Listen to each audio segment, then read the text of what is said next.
Đâu cao của mình.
table 33, Vincent Addison, Jimmy Heath, Jimmy, you got a 9, Vincent, you got a 5, table 33, good luck.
It's also 9 on the spot. Alan, this is how I score on the stream. You're playing whenever you break this. I'm charging it right now, so. Okay. You can score when you get it.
have one on table 9. Play is fine. No, they have one table that has The rest is not like I always play so much worse with society.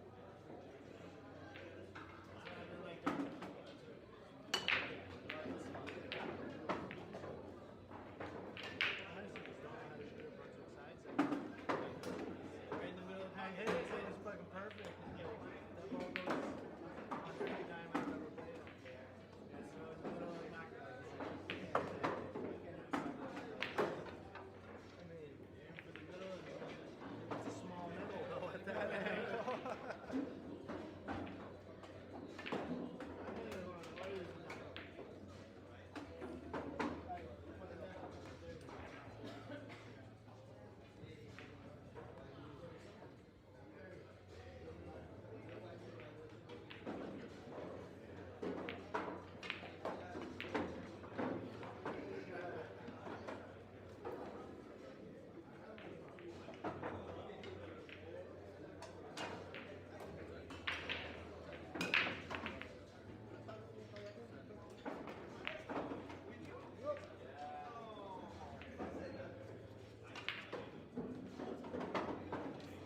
26. Funky Bat versus Louis Cauchy. Mauricio 7. Funky 06. Table 26. Good luck.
Tony got a match? Oh, really? Table 23, Kendall Guns in the end. Cindy, you go 4, Kendall, you go 8. Who's up? 25.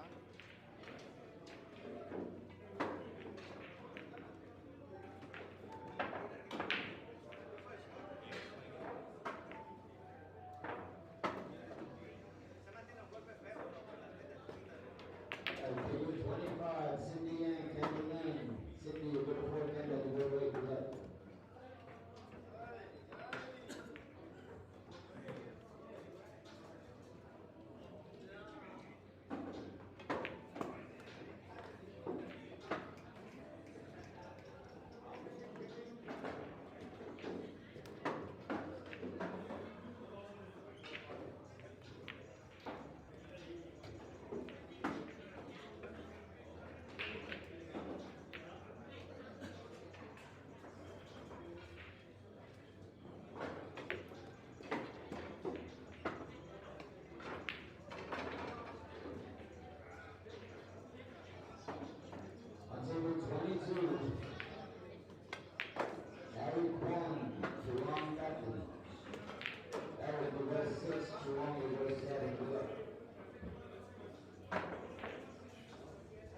Sherwin versus Ragara, table 32.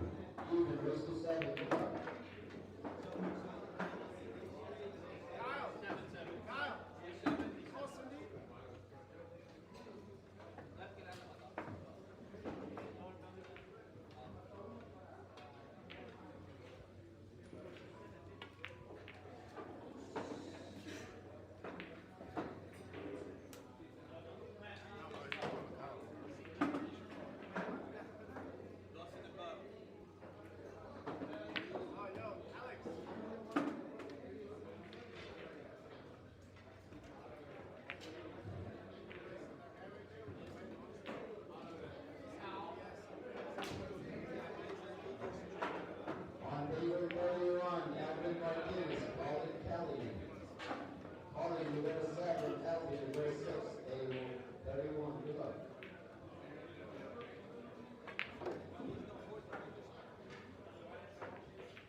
Go here.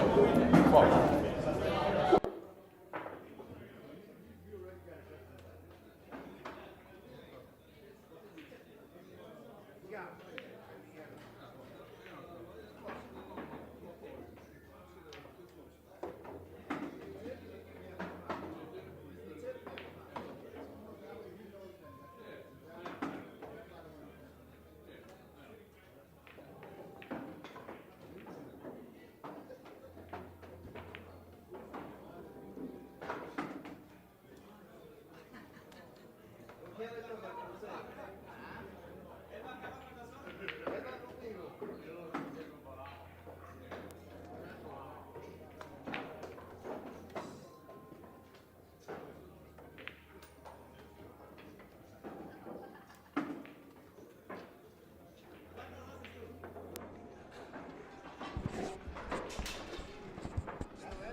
Elmer?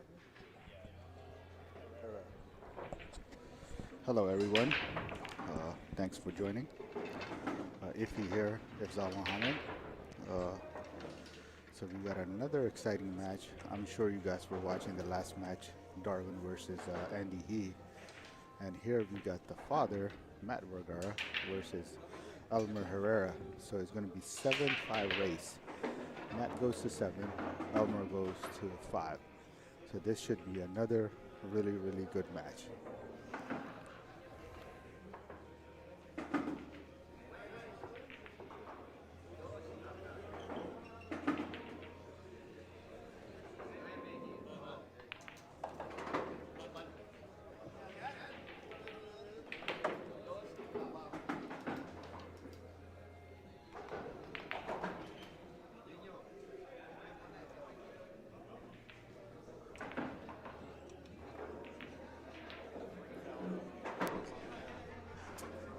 By who?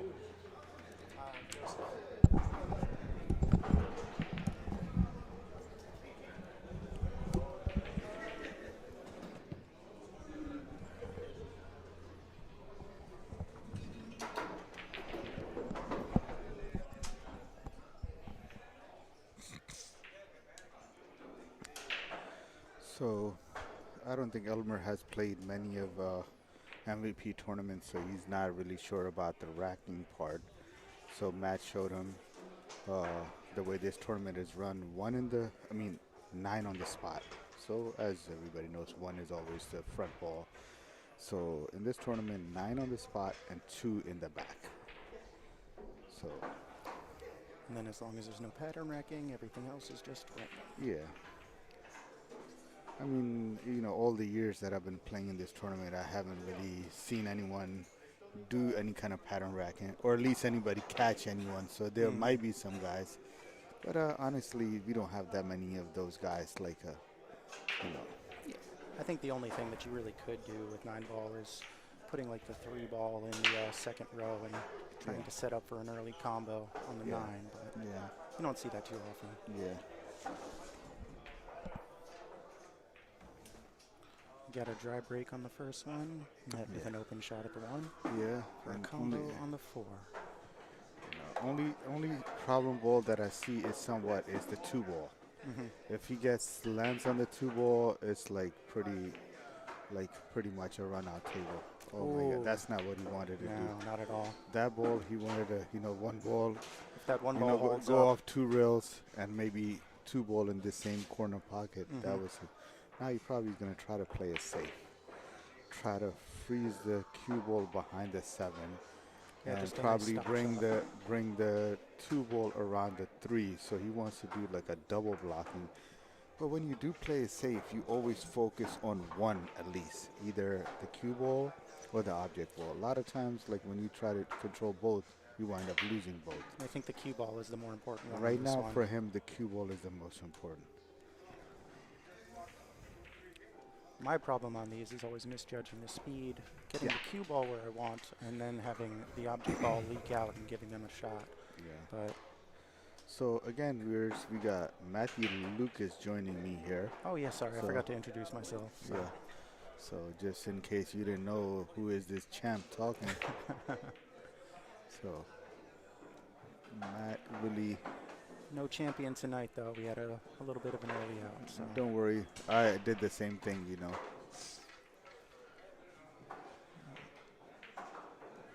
Not quite sure what the safety Matt was attempting there was, but No, what he quite was what I trying was to do was expecting. actually bring the two ball on that side. So his focus was the two ball, you know, like 3 rails. And so he rolled that cue ball. So he was trying to bring the two ball on this, so he couldn't see it. So that was like sort of I see, 3 I see. rail, two ball, you know. What do you think we're two going to rails, get yeah. Carom on this one? Yeah, that's what he's planning for. And perfectly. 3 ball opens So up. now he got to come back for the 5 ball. So he can't really go forward because he's going to run into the. Yeah, that 6 6 makes ball. things awfully rough. So you got to go with a low left bounce to the side, not hitting the 9 and coming back. So unless he has an angle, he might be able to go like a sort of just a right English. With some speed, it might Yeah. leave the royal far enough to get around the so 6. exactly. So you just don't want to run into the 6 if you can avoid it. But I think the safer shot would be the draw low. A lot of coaches would have been unhappy with his body position on that one. Yeah. I mean, he's like totally unstable with his, you know, bridging and everything else, which makes the shot really, That's what happens when you get too proud to take out the mechanical bridge. yeah. You know, because we don't use the mechanical bridge as much, so I haven't seen like, you know, anyone being so comfortable. Maybe, you know, what's his name? Jimmy He is the only guy that, but then again, he plays a lot of this snooker. So those guys are really accustomed to the bridge. And especially when you got to move the cue ball a lot, Yeah. it's never a comfortable shot. Exactly. So am I just going to stun with the right English? I think he's playing with. Yeah, nope, stun a with little the right. Okay. right English coming on this side. So it's a natural. Now you just go with the top. You could put some left so you can hit the rail right before the side pocket. And so you could go in the corner where he's shooting from. I think he's playing a little bit of bit of- draw on this one to come out. No, I maybe think hit it's that forward. second No, diamond. forward is draw is not the shot. So that's the thing. There See we go. right Yeah, there. hit that second diamond. Yeah.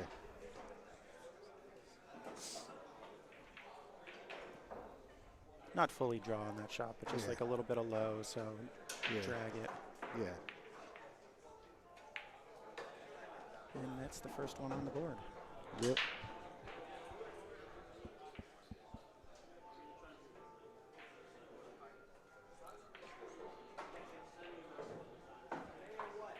Your player one? Who's player one? No, my dad's player 2. Okay.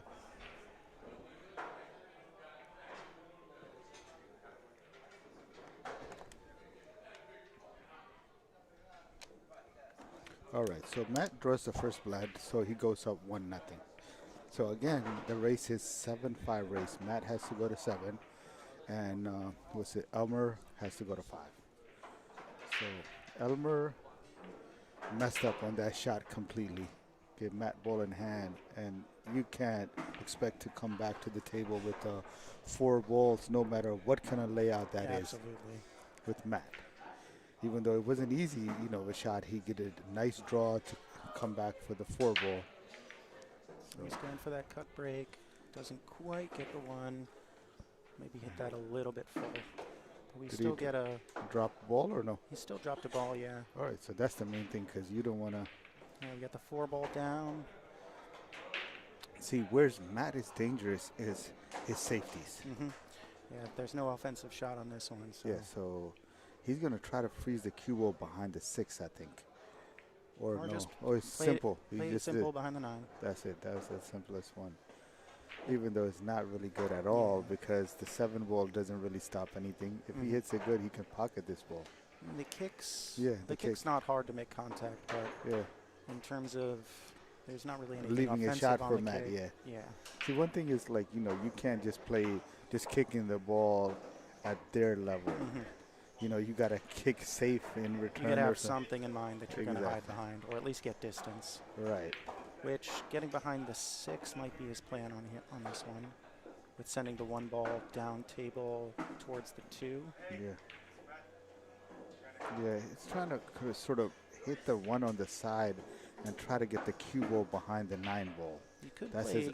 I was thinking, I think he was trying for the kick and stick. Yeah, that's what So Matt has ball in hand, and this is a wide open layup. I would be completely shocked if he comes back to the table on this one. I'm not seeing any problems on the table for him There's right now. nothing really. Everything is just, even Except though for he running kind into the 6. No, I say even running into the 6 doesn't really, he can go around the 3 and play the corner of the 3. That's what you're going to have to do because right now the angle, he's not going to be able to hold the cue ball to go in the. I think he's playing that. Yeah, he's inside. trying to. Inside. So just one rail float between the 3 and the 5. Yeah. Oh no, that's just what I say going around it. Okay. Yeah, around the 3, that was a shot. From my angle, that looked like it was more of a so natural. So he can basically just a hair of a draw.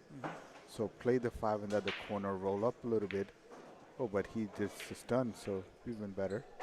So the main thing is he wants a little bit of a. Got a little bit of a shake in the head. I think he got on the wrong side of the 5. Wrong side. So that's not too bad. He fixed it up, so. Still got a natural angle to come down for the 7. No, he's just gonna go forward with it. Yep. So he's just gonna go forward with some right English. That's it. Once again, you can't give Met ball in hand like that. So I think he might go around the 8 and play the 8 in the same corner.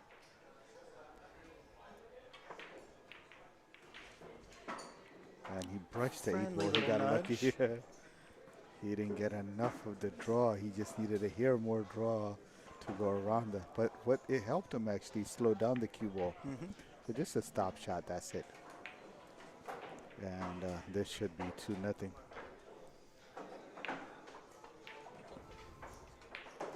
Two nothing Met. Yep. And now it's an even race. Yep.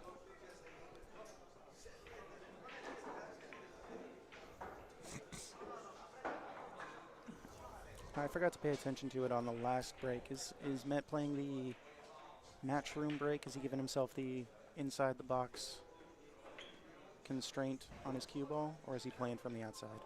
I actually didn't pay attention either. We'll see it right now. So,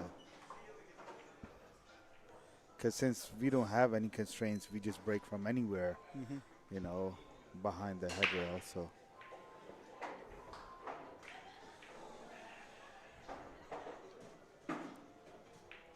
Yep, he's breaking from inside the box. Yeah, I think he's getting himself ready for a couple of tournaments. So Matt has been competing a lot more. He's been playing some money matches. He's been playing some tournaments, like open tournaments. And he's planning to go to Expo also.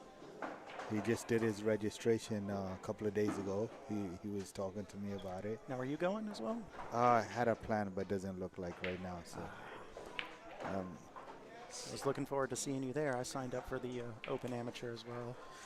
I was definitely thinking about it, but my thing with the weather for like last 4 or 5 weeks, I started a couple of jobs and I couldn't even travel there because of the snow, ice, and everything else.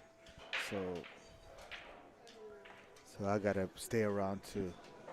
Sometimes life gets in the way. That's it. But I'm grateful that I've been playing a lot more than I ever anticipated. Like, it was so many years I didn't even have a chance to even come hit any balls, for months. It's showing in your play lately, though. Yeah. It really is. Yeah. So thank God. I never thought I actually had completely stopped playing, until like pandemics. And since work was a little bit slow for last like 7-8 months, so I had a little bit more time to work on my game. So it's really making me feel a lot more confident. So I'm a relative newcomer to the sport, so I have only picked it up in the last 2 or 3 years. I wish I was doing this pre-pandemic. No, actually, see, the thing is, I think you came in at the right time. A lot of new players, I think, are really, really lucky because there's so much It is data available It's to a learn the very- game the proper way. It's a very healthy scene right Yeah. now. So and the game is at its peak, and Did he get around that 4? I think he can see it, but I'm not sure if he has the potting angle. yeah. So there's so many coaches available, and like I said, there's so many videos of so many guys on YouTube, so you can learn. So the most important thing is the mechanics in the game of pool. And I have a fantastic coach at the table right now. Yeah. So that's what I'm saying. Current players, whoever's coming into the game, they're really, really lucky. See, when I started playing, we didn't have really all of that. So it's just, Matt, what an excellent shot. That is And a landed beautiful shot, beautiful absolutely perfect. And again, Matt is top-notch coach. If you want to learn the game of pool, the mind game, the safeties, the kicking, it's just his knowledge is beyond believable. And I will personally vouch for that as well. He's helped my game tremendously after just a couple coaching sessions. Yeah, and you can see my game has improved, and myself, I took a couple of sessions with him. So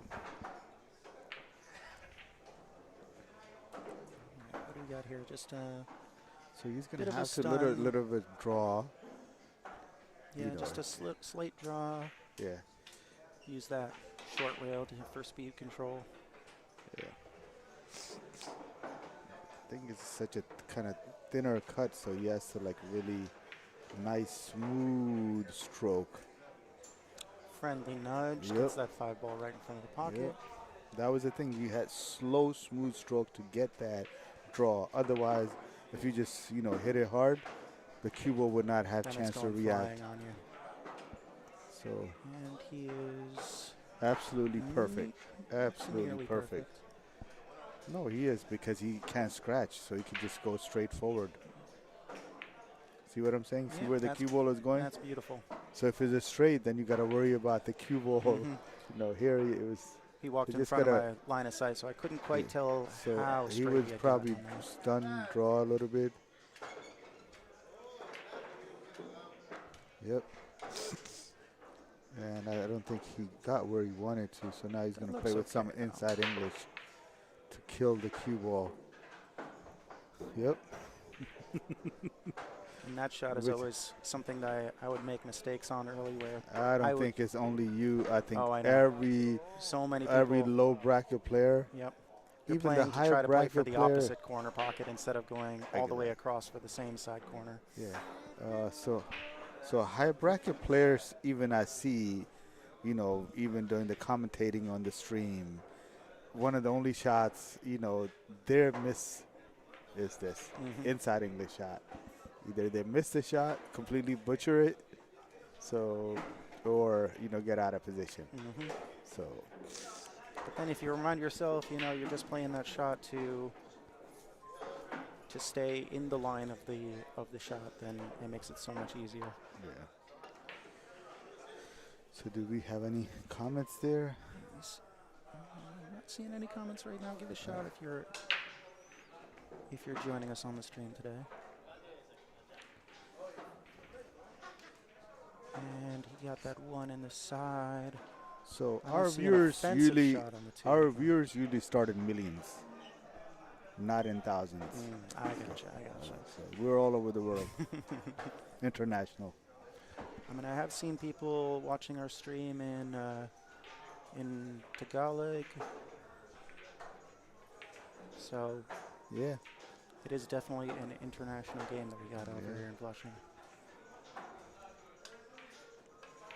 Yeah, somebody was telling me last time they were watching in some country that I not even had heard the name of. So Matt actually He's tried leaving to a 2-9 combo. exactly. He tried to hide him behind the 6 ball, but he left him. but it's not an easy one at all. Yeah. Because he has to make sure, pass the cue ball by the 6 ball and hit it right. Because he, Let's check. We have Andy he asking for Elmer's Fargo. Let's take a quick check at that.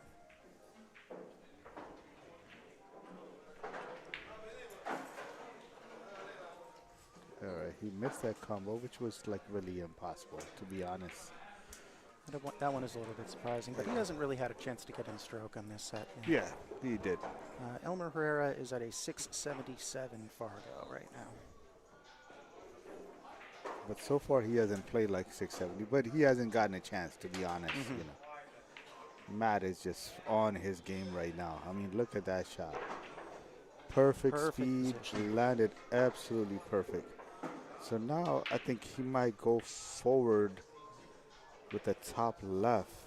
Now, do you think he's going to play for the combo, or is he going to try to go short I think side he's going to for the go four? for the. I think he's going to go for the 6 on the other. The 4 in the other corner. He was measuring up short side position there. That's what I'm saying. He would play with the top left and go up 1, 2, on that side.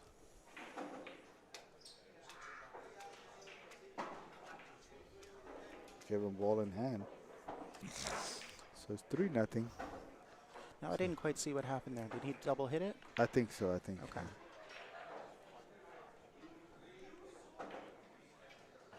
All right, this is an opportunity to get himself in stroke, and but he didn't. Snookering himself behind the 9.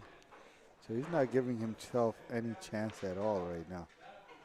And that could be not used to the table conditions here. I haven't seen him play in the tournament here, so I see him play for the money.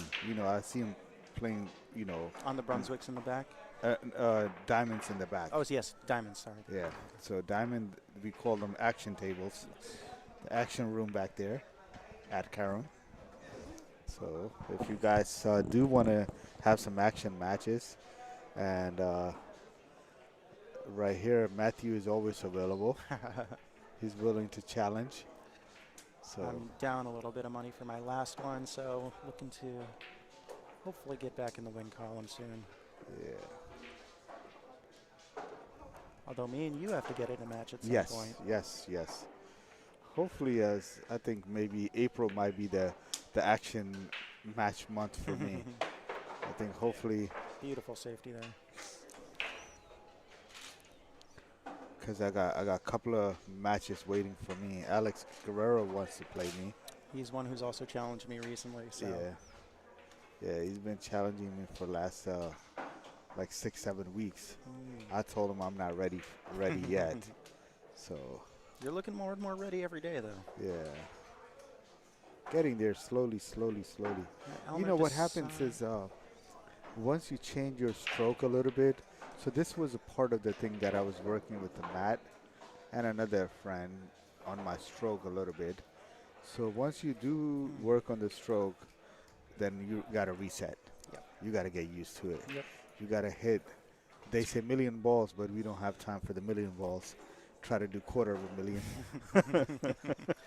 Yeah, it's every time you do something that's going to improve your game, it's maybe a 2 steps back before a 5 steps forward situation. So Matt is going to play with the inside English again, so barely past the side pocket, hitting it, So that way. So he's going to play with a low right and come around this way. Yep. So Just float out for a straight in 9. yeah, and it should go up 4-0. Elmer's still not getting the chance to get in stroke on this He set. did get a chance. This rack he had a chance, but he got himself hooked. So and then he got a ball in hand. So I think he was playing too delicate a position for not having had much table time. Yeah, that's definitely the. So you got to do something to give yourself larger position zones so you can let your stroke out a little bit more. And Matt is not going to give you a chance to really, to warm up. Because you miss and you're done. You're going to watch and learn maybe for your next match or for your next tournament. Although, I got to give Elmer credit. Matt put him in a tough safety position. Yeah. And he got a good kick out of it. Yeah. almost made the shot and was unfortunate to leave net with just an easy out. Looking at the Fargo, he's a higher end of the Fargo in the tournament. He's 677, so he's no slouch, you know. Matt got a ball on the, but he doesn't have a shot on the one, and I think what he's going to do is try to freeze him behind the 6 ball. And he has the, so I think probably got to bump into the rail, the cue ball, and back of the 6.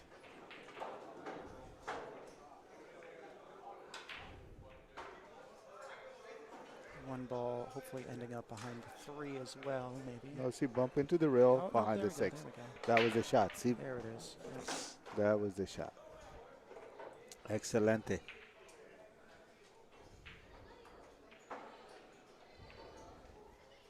Even though he wanted him directly behind the 6 to cut off even more angles. So from your perspective, or from your vantage point, he's got to go 2 rails around the 3. He has to go. Yeah, that's the only way to hit it. There Yep. we go. That's the only way you could, you know. But again, by playing that safety, all you're doing is trying to hit the ball. And, you know, against Matt, that's not enough. You know, you leave him a shot and a perfect angle to go down. You know, Matt probably would go between all the way down between 3 and 9 with his control, or even behind the 3 ball. But the right shot is between the 9 and the 3. And he nails it. He nails it. So now, and that's a confident shot right so there. all you gotta do is just stun it, and so you can have like a little bit of angle on the 3 as well. So you just gotta stun that ball over, and he has that angle. That's it. So again, just a draw with a hair of left English. So you could play this 4 on the side. And this is looking like the toughest shot in the run out right now. No, I don't think so. He has too many ways. He could come back and forth. I think that's what he's going to do. I think that's more a testament to how but easy see the what rest I told of the you, run out is for him. You know, just a little bit of left English, so you got to, so that was, so what he wants to do, he wants to have a little bit of angle on this shot. So he could go back further, but he didn't want to roll that much. So, but just again, stun with the left English. 2 rails. The only worry is potential. Oh, no, he just kept it more simple. Take your medicine, take the longer shot. But now you got to play with this inside English, a kill English.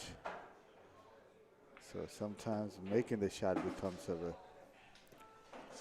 I would go back and forth, to be honest. I was going to say, you don't see Matt really opening up his stroke that much like that. Well, it looks like he's putting that, you know, inside English to kill English, to control it. Yeah, he always seems much more comfortable on the. Yeah, but actually he went around it with the left English. So this one should give Matt 5-0 lead.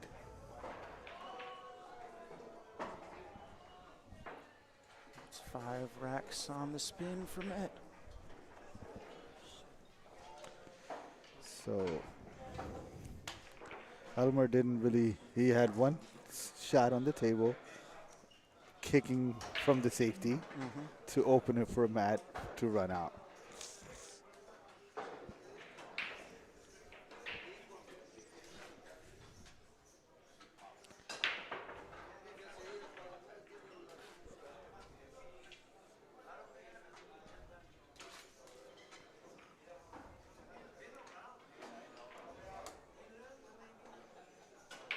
So what's the bracket looking like? Who plays who next? Because Darwin is on the winner's side. Is Darwin playing his match right now somewhere? Let me check what we have. Oh, he is. He is playing. Give you an update from around he's playing Tony. Matt break hasn't been the strongest. I don't know. He's got the one in the side. But he got lost the control of the cue ball. He's going to have to do a push out here. Okay, currently we have Darwin playing Tony Quo, a 598 Fargo player.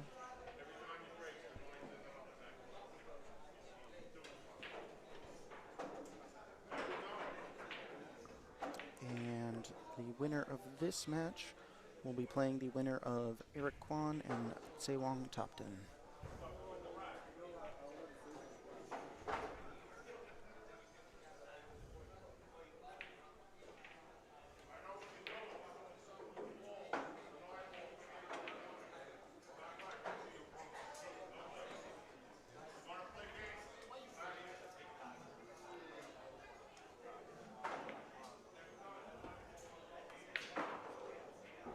Nice try, but I don't think he got it. So now he's going to end up in a bad position. Matt might try to go right behind the 6 ball to be perfectionist. He's to got be a lot perfection. of traffic over there to hide So, the 2 ball. yeah, no, I think, you know, Or he to hide wants the to cue be a ball. perfectionist. You know, like his thing would be behind, like, okay, he got it behind the 8. I say one of those 2 balls, that's the shot. The 8 was the first one that I saw, but that's also a more delicate shot. That was, because you saw how much English he had to put on that one and how much the speed control on that one. But 6 was a little bit more natural, but then that gap between the 8 and the 6 wasn't the easiest.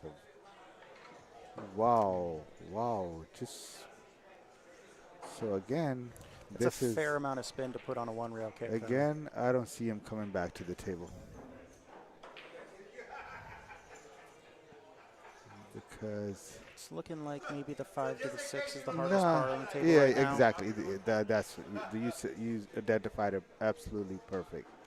5 to the 6 is only because the 6 goes only to that corner. So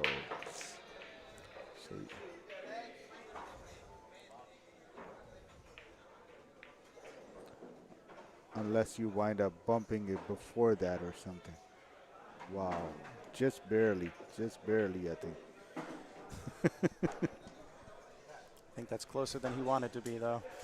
I think he just wants to bounce off but still have the angle on the 5 ball so he could draw back to play the 6 in the same corner after the 5. Yep. So now you could just go forward with the Another inside. here right English. Oh, you think? Oh, okay, yes. Yep. So No, I see the. I see I that think he line has now. a natural angle. I don't even think he needs the English, but he might put a. I think it sort of depends if you want to use that short rail or you want to go straight towards that 8. I think he's going to go right in between the 6 and the 7. That's not what he wanted to see. That's the wrong. He wound up. I told you, like you hear right English or no English at all. That was a shot. So he wound up putting a little bit more right English. I think I would have been more comfortable trying to head straight towards that 8 ball. But I think this ball does go though. I think it will go, but. And he wants to control the cue ball to play the 7 in that same corner. That's what he's trying to do. There is the option of. I mean, it's not great for your percentages if you run into the 7. But Yeah. So it's sort of two-way shot. If he made it, he had the 7 right there. So the it first worked out. time though that we've seen Matt with an opportunity to clear the table and not quite get there. Yep, that was the first one. Yep. Yeah, it was just that from the 5 to 6, he wound up putting a little bit of the English more than he wanted to, which made him run into that 6 ball. And that 5 to the 6 did end up being the problem, but I do think it was a bit more getting on the 4 that caused that issue. Look at that But shot. what a Z kick to pot the 6. So that was the 677 Fargo shot we saw finally. And that is potentially a confidence builder as well. Yeah. And he's going to have to come up with a safety or bank or something to, you know what I would do, but he's right on the rail. I would stop. That would be the ideal shot. But so if you make it, you got the 8. If you don't make it, you got the safety. So I think having to jack up on this, though, is not necessarily comfortable. Yeah, that's what he's trying to do. I don't know if he's changed his mind. He might want to freeze him behind the 8 ball. I think that's what he's going to try to do.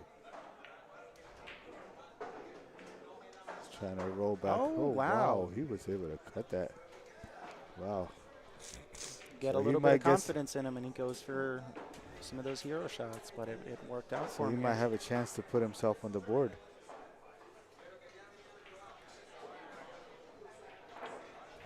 And sometimes that's all it takes at this level is just getting that one game that gets some momentum for you.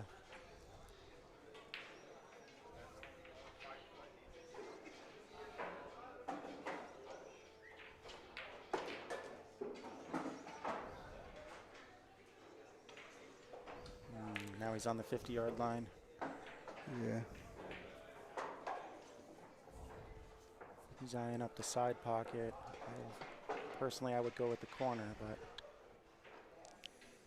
Yeah, the corner is the shot, but he's maybe thinking the cue ball scratches on the side pocket because it's such a thin cut.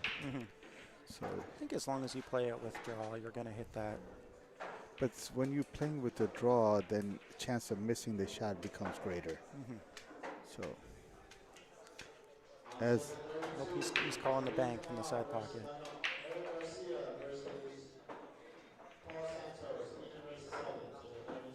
Medium speed bank is always tricky on these tables.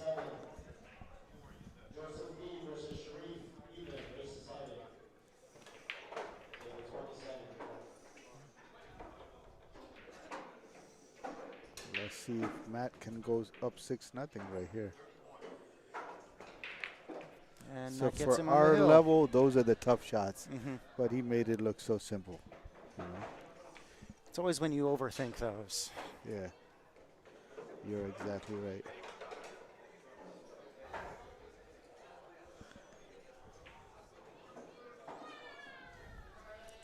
And Met will be breaking on the hill. We do have a comment from Harry Artinian saying Met is giving a masterclass in both position and safety play, and he is 100% correct right now. Thank you for joining, Harry. And as always, nice to hear your opinion. And we miss seeing you here today. So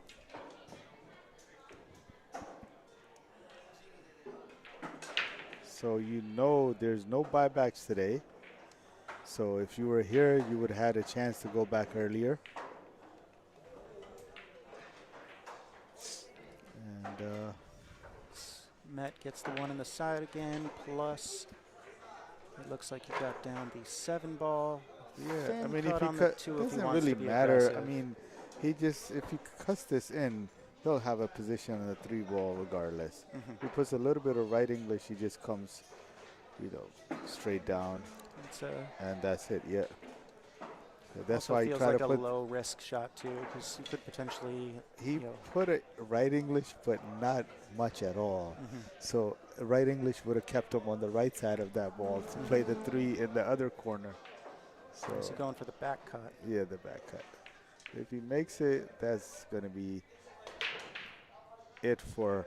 Ooh, just a little thick to the Yeah, ball. that cut saved Elmer for maybe a rack. That looked like one of those where Matt was a bit more worried about the position on the shot than the pot, because he did end up perfect on the 4. Yeah, and I think Elmer has a chance to run this rack out now. He just got to bounce off the rail. Just got to make this ball, unless he's playing safe. Playing safe. I mean, I would not have played safe on that one. I think it was makeable on the side, the 4. 5 is front of the pocket. 6 right there, 8 right there. I agree, but I do think if you're in the position that Elmer's in, again, he's still not fully in stroke. I could understand not having the confidence to really go for it on that one. Yeah. Because with the 8 and the 6 where they are, you did have to get out from the rail for considerable distance. But so here, viewers, this is the specialty of Matt.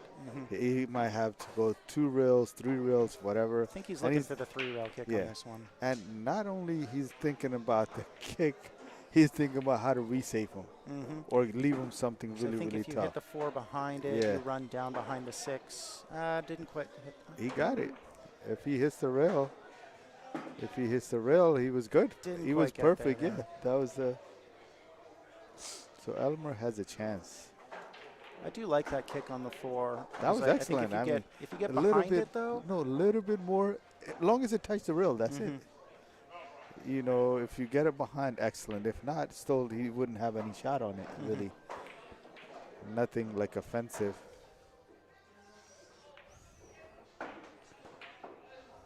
Oh, and he caught a little bit too much of that long rail there.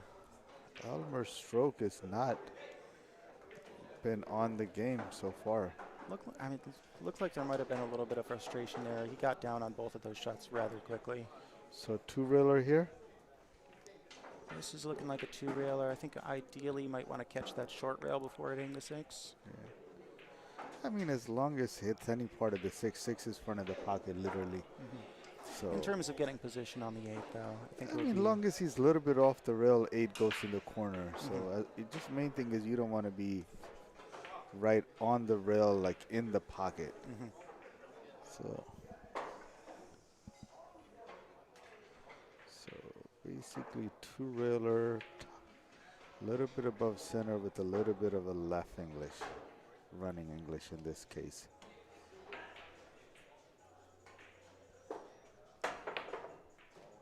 Yep, Hits it perfect. full. Yeah, that was it. That works. Yeah. Works very well. So he could stun it over to play the 9 in the same pocket. I think that's what he's going to do here. Just a stun with a little bit of a draw. Just depends on if you want to float it over or use that long rail. No, I think he just stun it over. That's it. That's it. Just a little float over. Yep. And this should be it for Elmer. So all he could do is really smile. Net completes the whitewash. It's always a tough draw getting Matt. Yeah. Matt is, you must have done something wrong earlier in the day. Some kind of curse to run into Matt. Now let's see, do we have another match lined up, or are we taking a little bit of a break here? Yeah, let's see who we got. Well, it looks like all of our upper bracket matches are currently on the table. Do we have any pending lower bracket matches?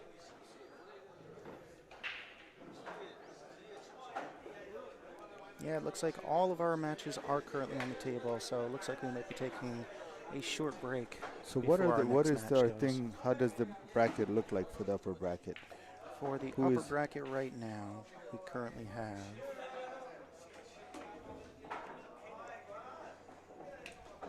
Colin Kelly has advanced over Elvin Martinez. We have Charles Darwin Bergara playing Tony Kuo in a 7-6 race. Jimmy He and Leo Gamboa are in an even race to 7. Eric Kwan and Sewang Topton in a 6-7 race. Joseph Sariel and David Grant are in an even 7-7 race. Is Matt and Darwin in the same bracket, or are they in different? They are on opposite sides of the bracket right So now. they might have a chance of not running into each other. Yeah, they would not meet until the finals. Yeah. And we do split the top 4, so they wouldn't need to play. So. And we just have an update. Could might have father and son as the splitters. And I think they were both in the field today, right? Yeah. And we have an update. Joseph Surreal has beaten David Grant 7-5. So we have in the next round Joseph lined up to play Neil Rohel. So is Joseph also in the field? That one I don't know. I think he might have come late, so he's probably in the field. Yeah, because I didn't see his name being called. So.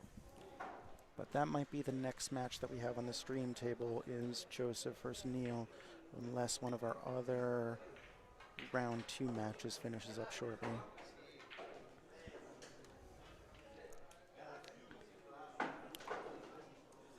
Now, do we have an update from table 33? What is the score for Darwin and Tony?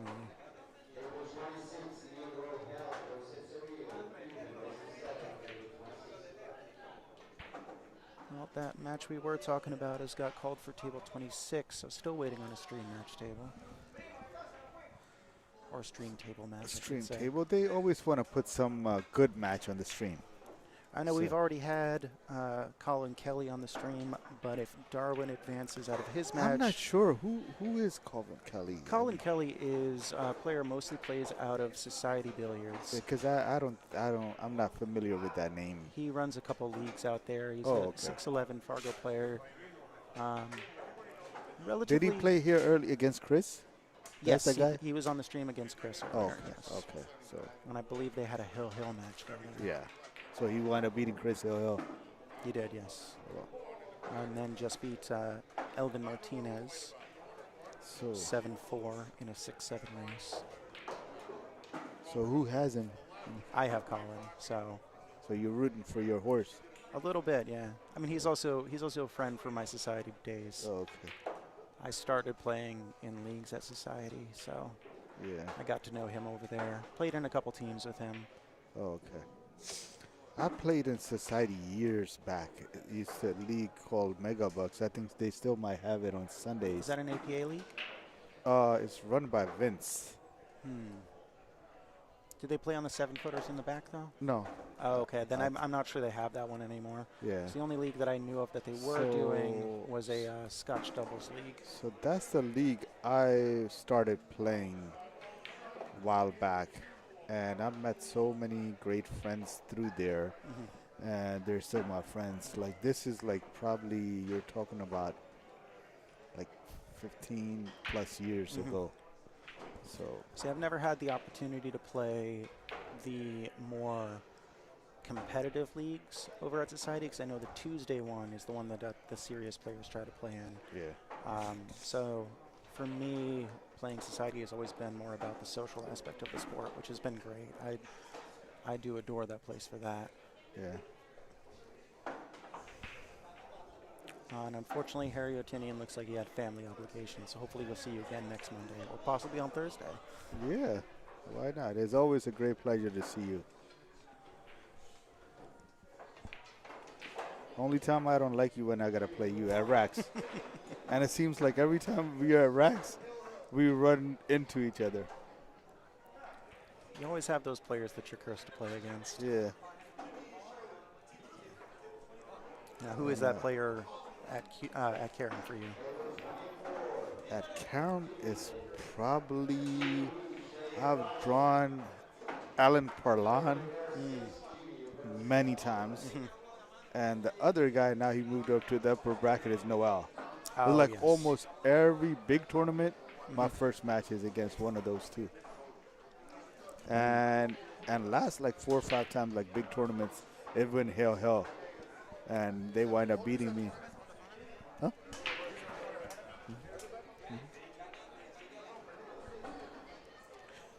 It's 3 against 1. That match. 3 against 1.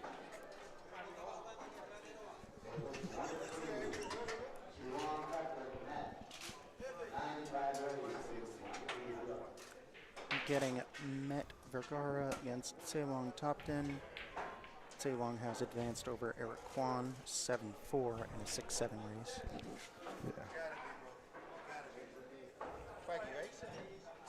And we do have a match coming up. Jimmy He versus Sherwin Robinson on the TV table. That'll be Jimmy at a 671 Fargo going to 7, and Sherwin Robinson at a 631 going to 6.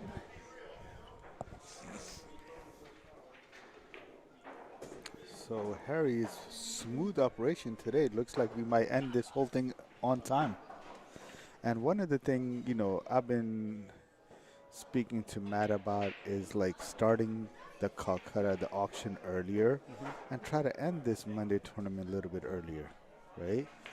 The last few weeks especially was a drag. Even by like 3 o'clock in the morning, you're still not even down to top 8 yet. So which is like really, and the owners want to close as well. They don't want to be here, you know, so. As somebody who works as a bartender, I can very much sympathize with that. So what was decided today, the auction started a bit earlier. And so, and the thing is like no buybacks. Yes. So that cuts the time really a lot. You know, you have more tables, and so it's going a lot more. And it does add some pressure to every set, which I think is good for the overall skill improvement To be honestly, of players. exactly, that's what we do need. I mean, for our growth, we need to have that pressure.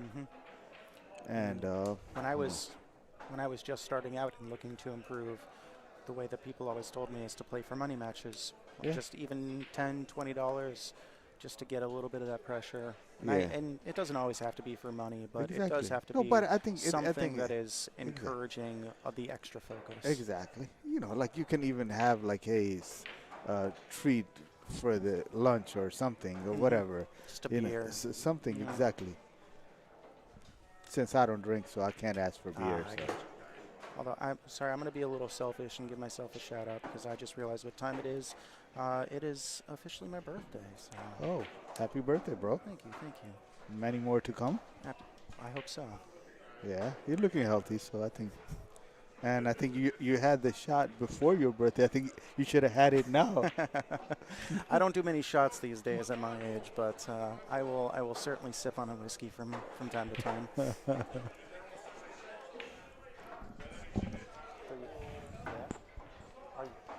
you have him? I was sort of hoping it would be you and Darwin with their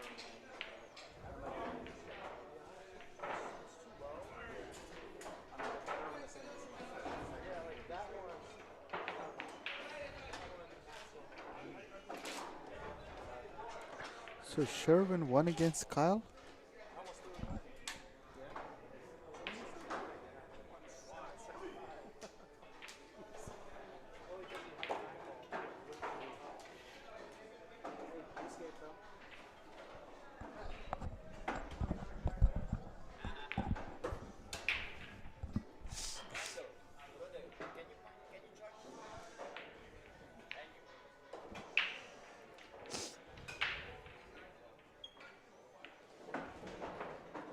So Matt has 1-9 combo, the table next to us since we're, waiting for this match. So I think he can. Does that one ball pass the 8? I think just barely, I think. Or he might even try to Carom or something, but I think it does pass. There's also the option of the No, I think it 3-5 passes. combo. I think it passes pretty smoothly. Just gotta. That's it. Beautiful shot. Beautiful shot. Yeah. I know where Go's commentating. So on this one, so. we're commentating. People probably see the body of Matt on that.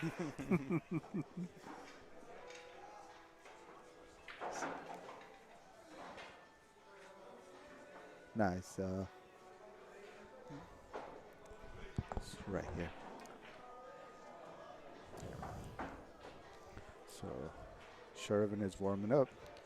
So he did beat Kyle then, right? I believe so. I didn't check who he was playing. Because last he night. played Kyle earlier, and so he had to win in order to stay. Yes, Sherwin beat Kyle in the first round match, 7-3 in a 7-5 race. And then Sherwin just advanced to round 3 off of Ryan Wren in another 7-3 victory, but this one was an even race to 7. Oh, wow. So he's looking pretty strong so far. And now And Ryan Wren was my horse, so he knocked out my horse. So a little bit of vengeance maybe you're hoping for on this one. It doesn't really, because I don't have either one, so.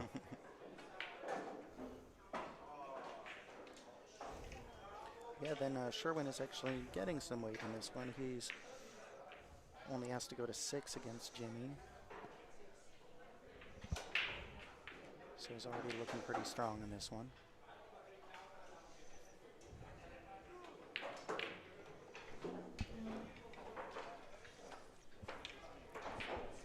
And let's see, I'm going to see if I can request somebody to snag me a drink over here.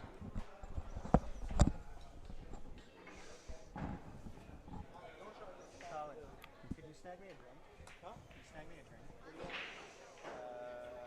Whiskey. Neat?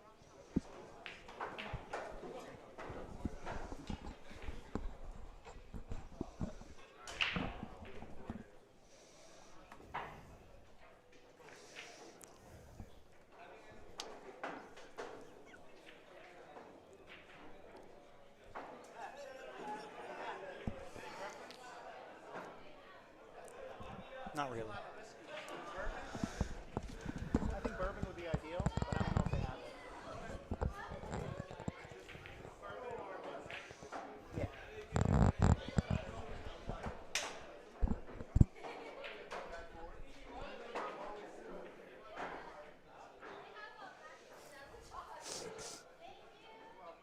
Harry is in agreement with you about starting earlier with no buybacks to improve. Yeah, I mean, I told Matt, I'm so happy that you finally, and I don't think he would have still done it.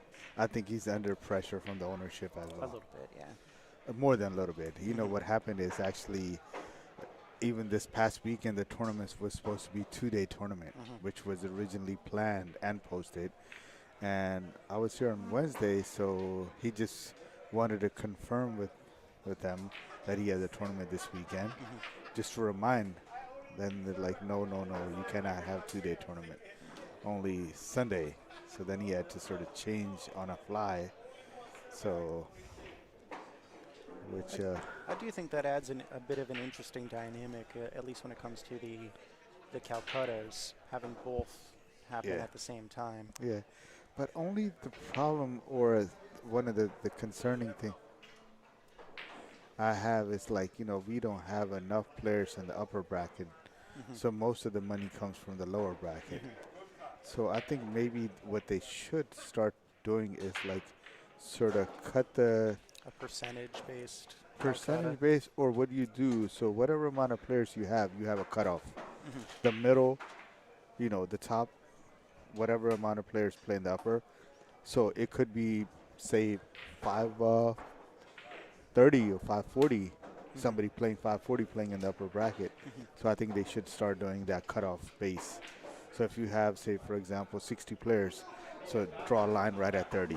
So whatever that Fargo is, the 30th player is playing in the upper bracket, So I think that would be fair for the Calcutta purpose. That would be an interesting way of doing it, for Yeah. sure. So that way, some of those borderline players would get experience of playing in the upper bracket. Yes. So I think it would be a really nice thing to. And we were having a little bit of a conversation earlier with the Eric Garcias of the world that are in contention to win most every week. Yeah. And he's at plus 15 this week, and puts him to the point where it's basically worth it for him to just play in the upper bracket anyway. Yes. So I mean, to be honest, he's been winning a lot. yes. And he's been playing a lot higher than what the Fargo shows. So, hats off to him. He's been playing really well. He's putting in the work. Yeah. So He took me down in my last stream match. Thank you. Thank you. So you got a happy birthday drink. Lucky you, bro. I wish something I good wish out I of was the as night. famous as you. Or known as you.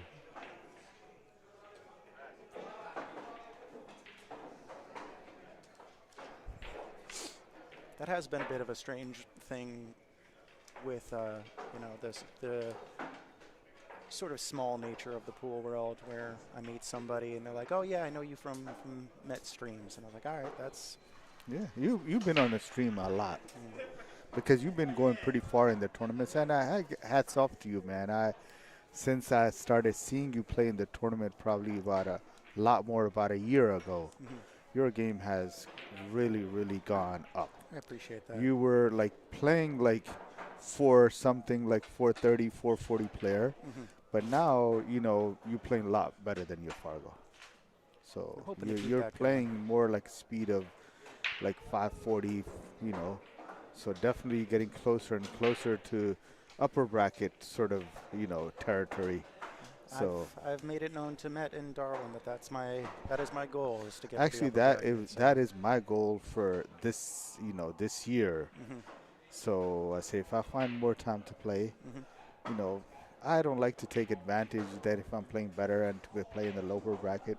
If I start feeling confident, even if my Fargo shows lower, it's not 560, I might start playing in the upper bracket for the hell of it. But right now, I honestly don't feel like I'm ready as of yet. So I do think that there's a, with a lot of the lower bracket players, there's a bit of a split between people who want to be as competitive as they can be in the lower bracket, and those who are trying to improve to get to the higher bracket. Yes. And I don't think there's a problem either way, as long as everybody's enjoying themselves, enjoying their games. right. But I do think there's a player like you is only in the lower bracket as a stopper.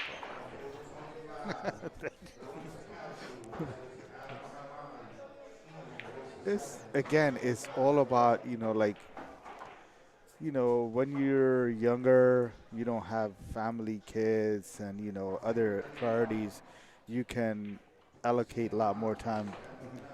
So once you're with the family and everything else, then, you know, everybody comes into play. You know, you got to take care of those priorities before the pool. Also, I've been busy chatting it up with you. I didn't notice. Has this match officially started already? It did start. Oh, and we are already on a 9-ball in the first rack. I don't even think it's the first rack, is it? So, where's Darwin or Matt? Darwin's over on table 33. Oh, okay. So we're not even sure what the race is here. It should be a 6-7 race. Jimmy going to 7, Sherwin going to 6. So once you see the posted score, change it here, and we would know what the score updates, so we can change it back. So we would know who's player 1, player 2. Honestly, it looks like we are already on rack number 3. Yeah. Sherwin just marked his second win on the board. So our we see what it commentary updates duo over is there. slacking a little bit. If not, we got it sorted. okay. We got it sorted. So it shows 2 on his part, right? Yes. Okay, perfect. Yeah, Matthew, Apologies to our audience out there. you get become not only you becoming a good player, you becoming a smarter player. You figured out which one to hit without help of Darwin or Matt. Well, hopefully the knowledge of the technology translates to the pool table. Yeah. But now we are deep into this set already on rack number 3. This birthday drink seems to have already Kicked in? started to, yeah, getting us a little distracted. Or getting me distracted at least. Well, actually, what it was it took sort of a while for this match to start going, and we went off the track a little bit. So. And to be honest, I was like paying attention to the match next table, Matt against, you know, Chua Topton. And again, I was paying attention. He just kicked in there. And speaking of a kick, we got a good kick out of a safety. Looks like we might have left a 1-2 combo. So let me focus back on this match a little bit. So we have Jimmy He, or he is Jimmy. I think it's both in this situation. Okay. So Jimmy He is what, 6 Fargo? I just had this up a second ago. He is a 671. Yeah, he's one of the top. I know that's why I wanted to confirm. You know, he's one of the top Fargo players we got. And Sherwin is what, like 620 or something? 631. 631. So no slouch on in his own Not right. at all. But it looks like of the remaining players, Met is currently the highest rated at a 723, and next would be Jimmy He at the 671. Yeah. Chris is the other one, but he got knocked out in the first round. Yes. So. And a dramatic hill finish. Yeah. So Sherwin tried to come around for the 3-ball, but he ran into the 8-ball. So it leaves him a little bit short for the. So either try to cut it in or try to play safe. So I would try to play safe, but. The cut doesn't look terrible on this one. It's risky. It's risky because if you miss it, you're gonna hang it in front of the pocket, and it's an easy layout for the run out. Depending on, I mean, if you're getting really bold about it, there's a potential to play the 2-way with the cue ball behind the 9. But nope, he decides to play safe behind the 4. And a little unfortunate to catch catches the point in the on the side pocket. Yeah, the hitty on the side pocket. A lifesaver. We got Jimmy needs to punch out on the 3. Can he not go forward? I think he has an angle to go forward. I think he can go forward. I think. Yeah, I mean that's a natural shot, you know, going forward, and he has a slight angle to go do that. So, and all he has to do is just bounce off and back and forth, and land about right where he is right now. Yeah, the cue ball right where it is now would be pretty great. Yeah, that would be perfect. Yeah, exactly, right there. Or at least that line. Yes. Yeah. So he could just, with a little bit of left English, and play the 7 in the same pocket. So Got a very large position window on that 7. Yeah. So again, a little bit of left English, and to land right past the, between the 9 and the rail. Go right around there. It's still a little bit weird for me to watch a lot of these players when they're setting up for a shot and it looks like they're putting draw on it and then they hit follow. It's a nightmare for me as a spectator. To be honestly, I kind of know what they should be doing. Yes. So so visually it seems like they're doing the opposite of what you're saying, right? But realistically, they're hitting with the left or right or whatever, and then you see the reaction on the cue ball. Yes. Well, we were talking about this a little bit earlier in terms of like the resources that are available to new players. So when I was watching the YouTube videos and learning as a brand new player, it was always like come down on the shot exactly where you want the tip to be. So that's how I learned. Yeah. And when I see a lot of these players that maybe have a little bit of an unorthodox setup that aren't necessarily doing it, not to say that there's anything wrong with how they play, it does throw off me personally when I'm watching them. Yeah. Because what they're doing is they're tipping right at the bottom of the cue ball. So what that does is for the new, people, you're seeing the center of the cue ball. See where the cue ball is sitting on the table or the felt, you can see exact center of the cue ball. So that's where they line up the shot. And then they don't hit where they're lining up. So when they pull back to stroke, they hit it where exactly they want to hit.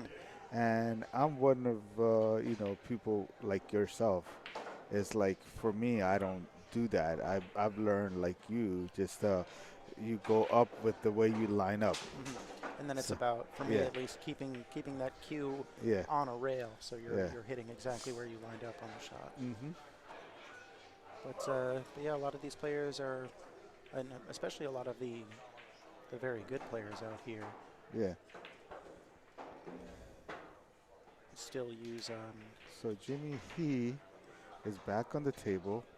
I think he has enough angle to just draw this back, between the 9 and the 7 or past the 7 on this side. Yep. Just gets past it's the just 7. Exactly. So I was thinking amount of action he's able to get. If he got a cleaner action, he would have gone between the 7 and 9. Yes. But you saw that shot was like a little bit kind of off. But again, he landed exactly what he needed because there's no worry for the position on the 4 ball, He had a lot of different avenues to get him on the 4 for me. So again, with the top left, even like a center, so you don't, so you could go easily around and the 9. This is very much a stroke shot. Though. Yeah. So as long as you have a smooth follow through. You need to go with a little bit of, like a little bit more of a left English. So you want to go around the 9. Exactly. But you don't want to put too much. Gets a little bit too far, but yeah, now it's like a little bit. He's got to make a choice here. Yeah.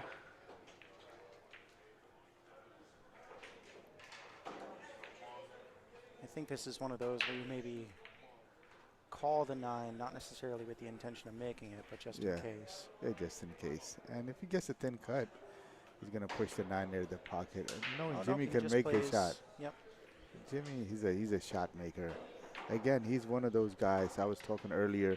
If somebody's comfortable with the bridge, he's that guy because he plays a lot of snooker. You see, even he's plays with the. This is the first time I'm watching him playing with the pool cue. Usually, I see him playing with the snooker cue. There are a few players out here that still do that. Yeah, and one I haven't seen in a while is Sid. Yeah, Sid actually. Last I knew, he was planning to get married. Oh, so I don't know if he got married. So he's busy with the. Well, congratulations to him if he has. Yeah. So that was. Yeah, actually, that's. So Jimmy pulls that up, so makes it 2-2. 2-2, and I am slacking on my scoreboard here. I think you're concentrating on your birthday drink. That's why you're slacking off. There's no other reason. Yeah, I'm just having fun being on the commentary table with you. Yeah. No, it's a pleasure to have you. It's my first time doing this, so it's been a long time coming, I think. Yeah.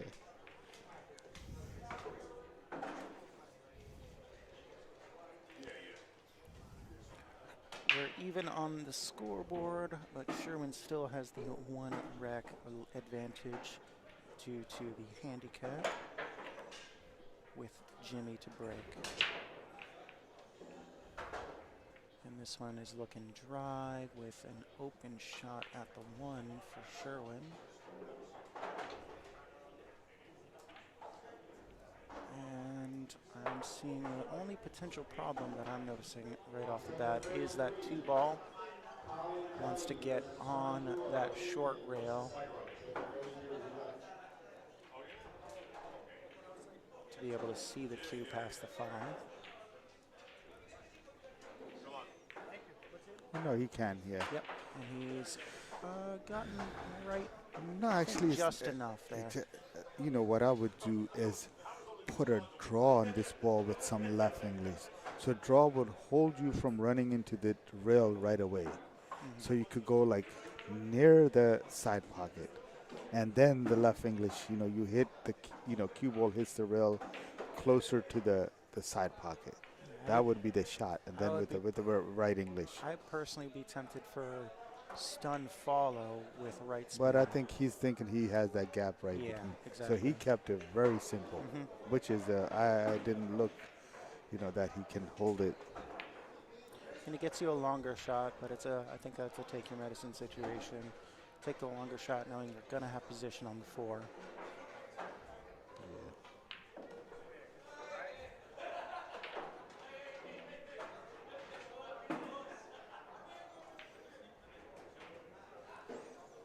Gets a friendly little bump on the 4 on the way into the pocket.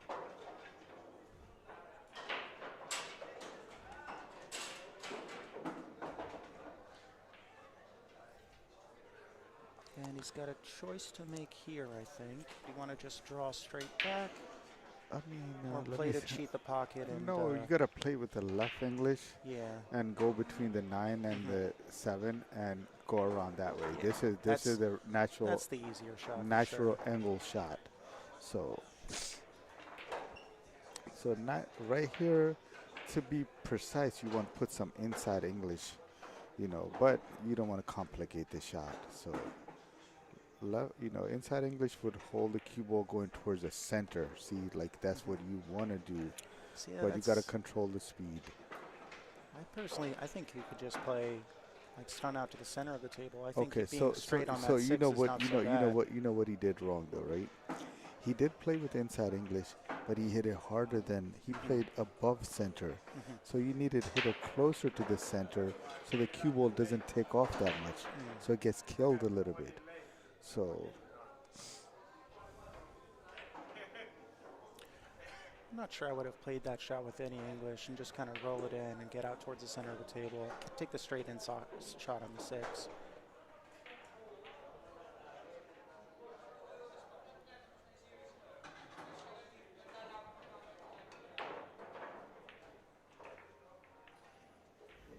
He's got to come with a big one on this shot here. He's trying to come around 3 rails.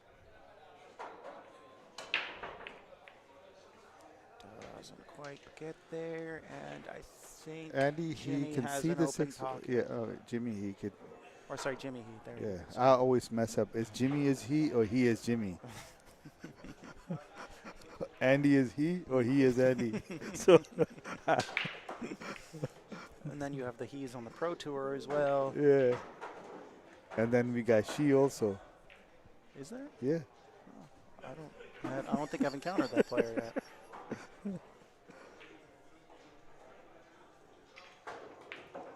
So Beautiful back to the photo commentary. My nonsense got to stop. So Andy, Hey, and I'm Jimmy, the one that's drinking here. Yeah. I think you're giving me the A contact drunk. Yeah, contact drug, yeah. What a smooth shot. That's a a smooth beautiful shot. That's the 670 Fargo shot, you know. Always want to utilize that side rail on that setup for the 9. Yeah.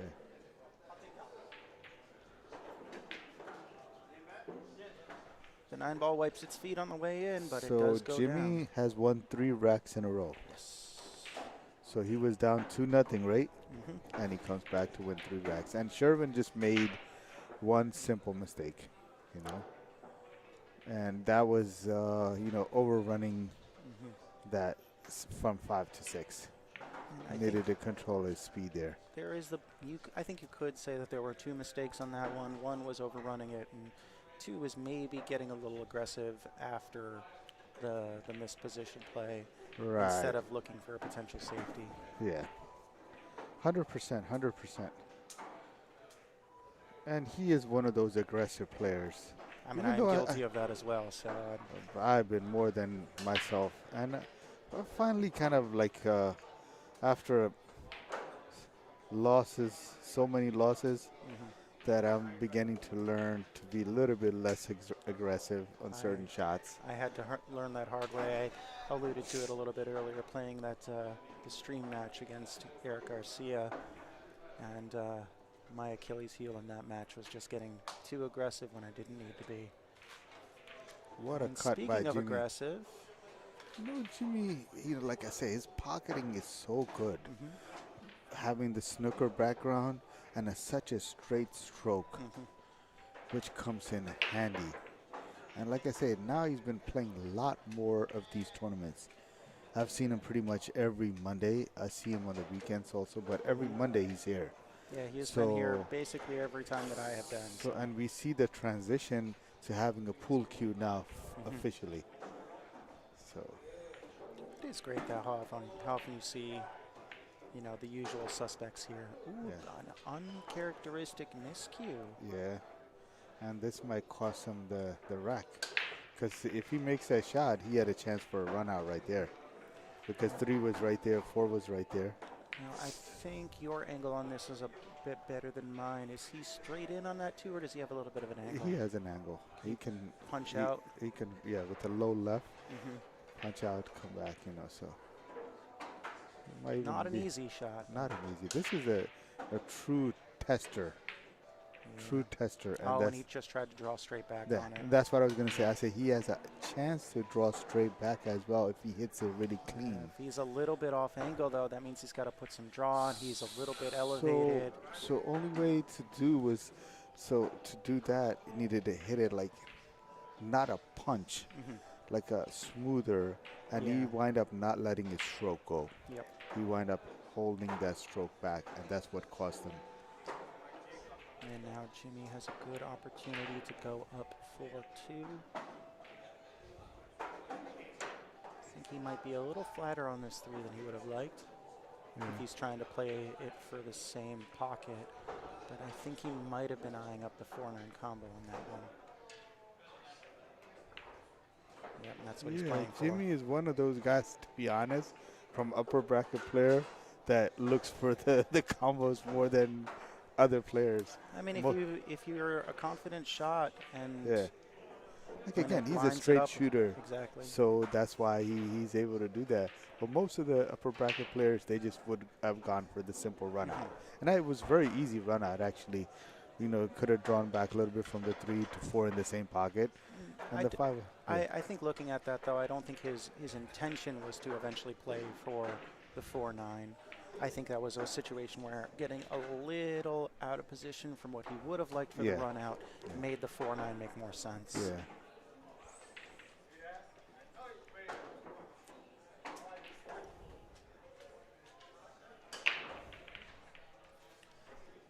But that is 4 racks on the spin for Jimmy He. Yeah. He is only 3 away from victory.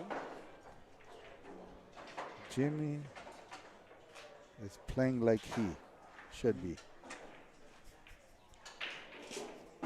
We are milking this joke for all we can right now.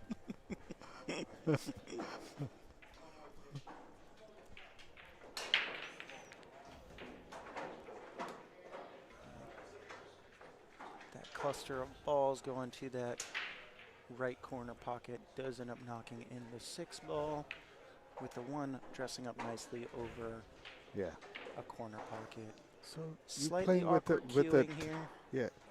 You know, you're gonna hit above center, so you put a little bit of left English, run into the rail 1-2, and go past the missing the 4 ball. And you want to have that little angle on the 2 so you could punch it to play the 3 in the same pocket. So it's actually as long as, and he's a straight cuer, like I say. So for him, he just got to make this ball with some left English.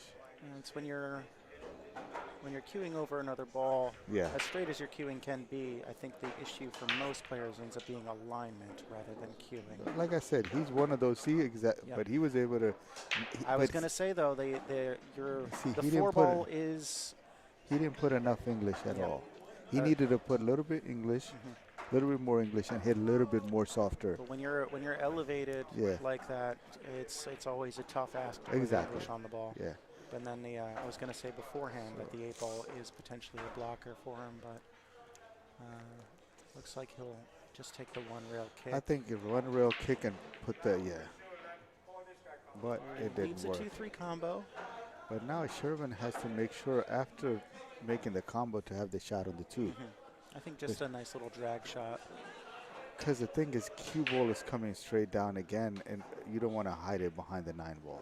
That's your ultimate worried, and he did it perfectly. But now with a bit more speed than I would have thought, but it does work out for him. But now you got to have something to shot on the 4 ball.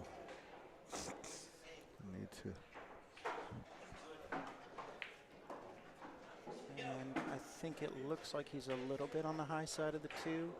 So he could potentially play with some inside, come 2 rails, once off the short rail, then the left long rail. You want to hit it up and go past the 8 and the 9. Oh, he went around the other side, which is the wrong side. Yeah, I was going to say that is not the path I would have taken. That's the wrong. And he is. I would have played with the left, left and go on the other side. Exactly. That's what I was looking for there. And he is fully eclipsed on this 5 ball. Yeah, he's gonna have to come out with the jump. Speaking of, we're actually getting a lunar eclipse this morning.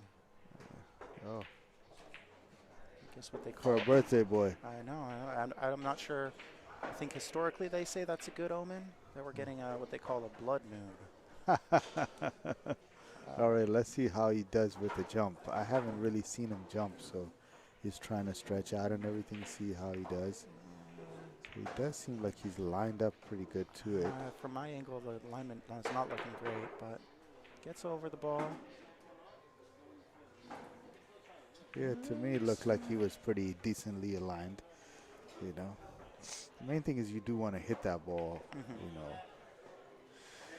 And it looks like it maybe has worked out for him. I don't quite see the potting angle for Jimmy here. Should expect a safety on this one. Perhaps stunning behind the 9, just like that. But you don't want to hit it with that speed. Too hard, and it drifts out. Leaves. And he's going to have a bit of a thin cut, but he shouldn't be too much of a problem for somebody like Sherwin.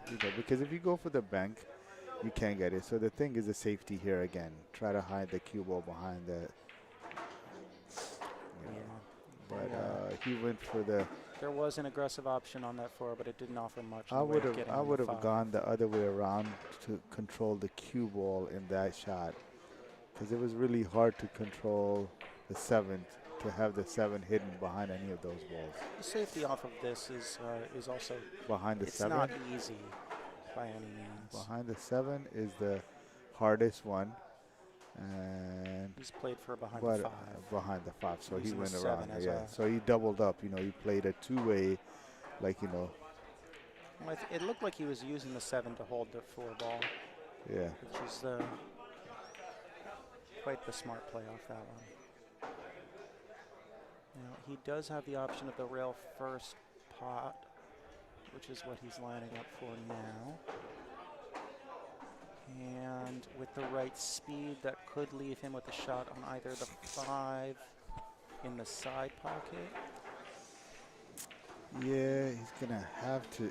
If he's able to skim it then he has to like hit it with a good speed. That's the only way that ball would travel to the pocket. Yeah, because I think that side pocket is a little bit in the way of where he would want to hit the ball.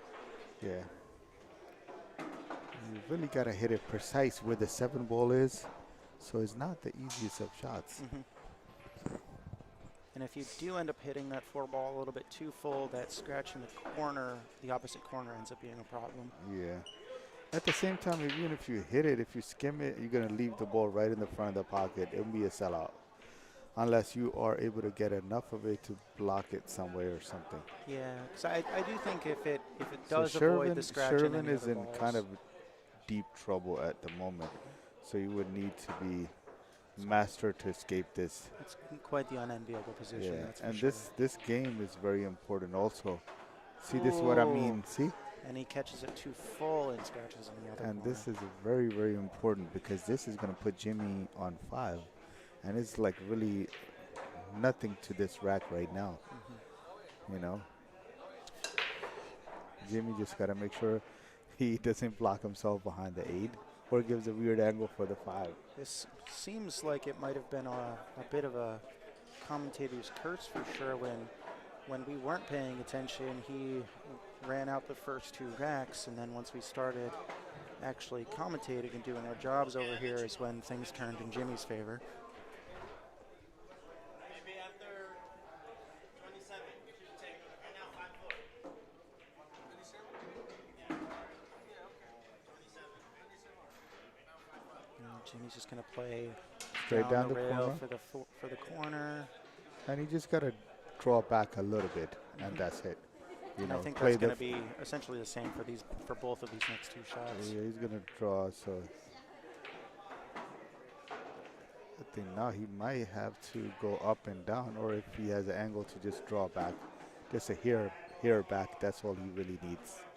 Not much at all, just, but, you know, he had a little bit more than that, so that's why his upper bracket player would go up and down, which is a much safer shot.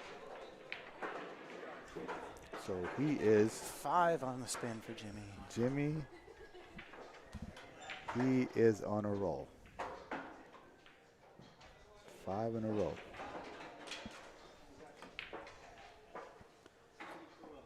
Jimmy is not sparing him at all. Any mistakes he makes, he gets punished. But actually, you can't say it's a mistake because Jimmy played a very good save.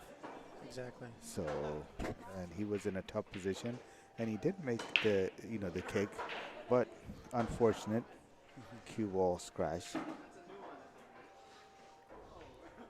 Yeah, that was one of those safety escapes that it feels like there's more things that can go wrong than can go right off of it.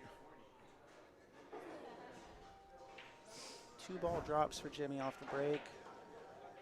You can see the 1, but I'm not sure if that passes the 9. I feel like it does pass, and I think he's eyeing where he wants the cue ball to play the 3. I'm also wondering if he's eyeing that 1-9 combo. I think that's a little bit. No, but I think it's safer to just draw back a little bit, just play with the the 3 on the side, Yeah. and There that we would go. be the shot. But only problem he was looking at and I was looking at is the 4 ball. Yeah, there's not So- much yeah. future on that one. So he has to somehow maybe just go forward with it and play safe on it. I think even if he plays Yeah, just a go. stun right now, just keep the cue ball right there. That's what I'm Yeah. saying. You know, just Yep. keep it around. And now he can just stun, draw a little bit back, and hide behind the Right 7. behind the 7, yep. But his speed is the thing he needs to control. That's He a leaked little- out a little bit, but he's hidden behind the 9 wall, so he's good regardless. He had So a friendly little kiss on the Yeah. 5 to get that 4 a little bit Yeah. more behind. It might have been viewable for him if it didn't hit that 5 ball and push it a little bit more behind the 9. I think, did you go 1 rail or 2 rails off this one? he's jumping, so he's trying to make it somehow. Oh, he is jumping. Okay. Yeah, so, but he's trying to jump from behind. Looks like, you know, he's trying to kick it rather than hitting it. the way I see the alignment. Yeah. So it might be a sellout right here. So Jimmy looks again like it. played an excellent safety. You know, he did give Sherwin a little chance for a jump. It wasn't a frozen one. Yeah, I would say I don't know if I would go so far as to call that safety excellent for a player of Jimmy's caliber. That's what I'm saying. At Yeah. first I said, but then I'm like, you know, you left him a jump, Yeah. which So wasn't the safe you expect from Jimmy. It's at this level you either want to get that cue ball close enough to another ball that you can't jump, and you certainly don't want to leave that object ball over a So pocket. he's got to draw this ball exactly, because it's a good controller. So basically just a stop shot right there. Yep. Bounce off the rail a little bit. That's it. And this should be And this Jimmy on the hill after a these stop three shot shots. on the 7, so you want to give yourself that little angle on the 8. So you could just punch it out, play the opposite pocket. Yeah, stop shot right there should be it. Yep. Just Now draw back bounce off. slightly to give himself a little No, bit just more angle. top, no, just top. That's it. You could just go on the top. That's it. Oh, he went back this way.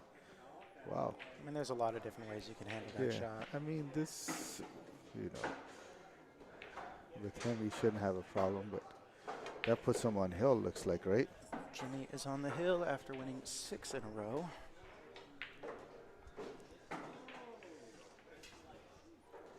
So Jimmy is, you know, playing smart and running out after the safe each time. Now, I think Jimmy has only had 1 dry break in this set so far. Yeah. What's that race there? We have on the table next to us is Met versus Ceylon.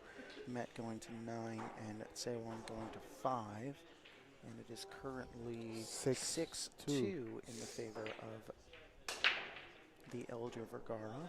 So it's 3-3 race, apparently. An even 3-3 race on the table next to us, with Ceylon kicking out of a safe from Met in a position that he does not look happy with at the moment.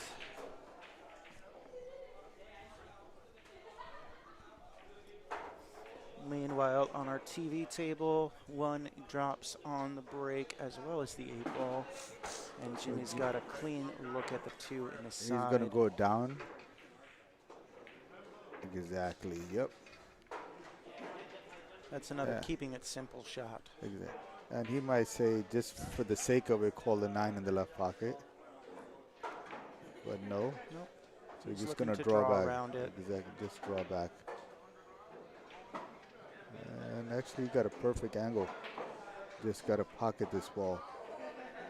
Unless if you want to hit a little harder and bounce off the side rail. I think you might even look to run into the 9 on this one. I think if you, depending on the speed, I mean, he could just, the right one is this one, like There I you say, go. bounce off Yep. the rail. That. So now what you do is, this is kind of, to land good, you need to go top left, 1-2 rails. He's given himself a small position window from where he pointed.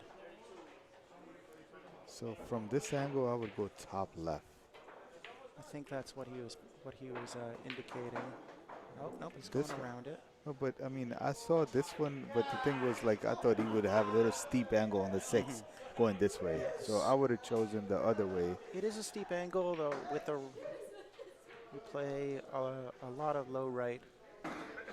Sorry, yeah, a lot of low left on this one. I mean, honestly, just got to make this ball. I mean, the 7 goes, you know, that's Nope, he's going. That's what I'm saying. So it's basically. I mean, there were a lot of bad things that could have happened on that one. Yeah. Playing it that way, but he does get away with it, barely avoiding the scratch in the side, and more or less straight on the 7 with the 9 ball over the pocket. Just 2 more shots for Jimmy to win this set, as long as this one goes down, and it does. And it looks like we will have Jimmy advancing. Jimmy, he is done. He is done. Jimmy takes the set 7-2. All right. Do Sherwin we had a have any strong commentators, start, any but- comments or anything we need to answer or look at? We have Iftikhar asking if we are still in the tournament. Both Ifzal and myself I'm relaxing have been right here. eliminated. Got eliminated, got spanked. I had an embarrassing finish on mine where I got 3 fouled by Joseph Lee when he was on the hill. That's how I went down. Yeah. And it looks like we have Joseph over there on table 27 playing against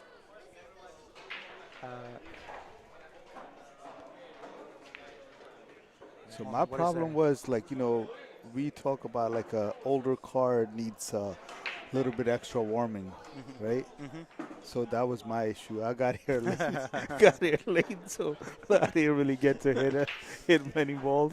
I had a little bit of that problem myself. I usually try to get here right at 6:30, go through all of my warm-ups, to make sure my alignment is correct. And I need to sight the balls. For me, you know, once I can sight the balls, then the game is completely different. Then it's in my hand to screw up, make bad decisions. But when you're not comfortable stroking and sighting the balls. I just gotta say, what a shot from Alan Parlon on table 25. He had a very thin cut on the 1. No love on the lead after that, though. Pulls out another great shot on the 3 ball. So a little bit of updates from around the field here. We have Met Ragara up 7-2 over Ceylon Topton. He is currently in a little bit of a tough layout, but potentially runnable for him. Although it looks like he may be playing safe on this one.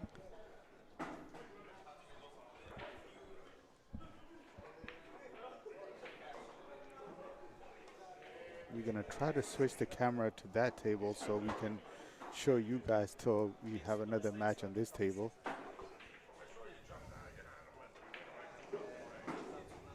going to get Met's game going over here.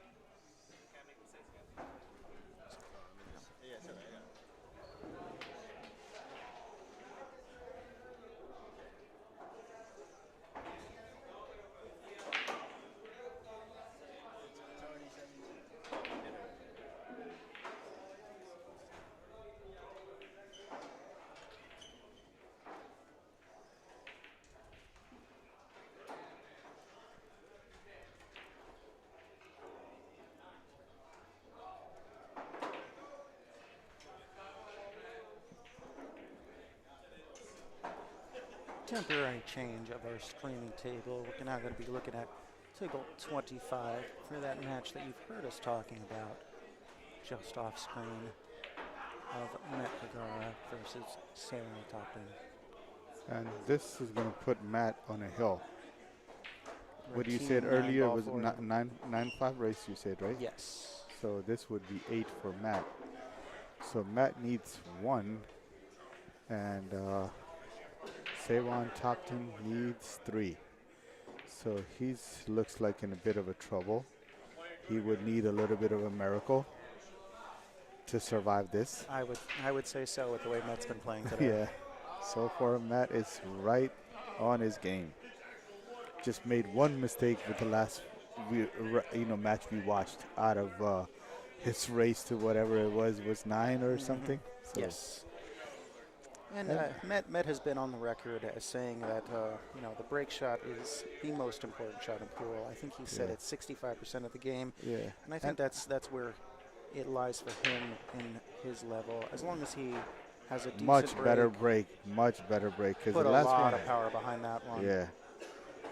A little unfortunate with the lead on the 2. I think you But can see he'll it. find a way to give him a safe here. There's the potential for the cross side. No, I think he's But I going to don't skim think it to he's the the right kind and of try player to who's hide him behind the 5 or the 8. I think that's what he would put a lot of right English on it, bounce off the long rail where he's shooting from.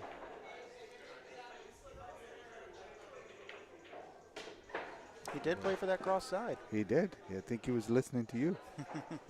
Or maybe he had part of your drink. Because that was not the shot I expected from Matt, though.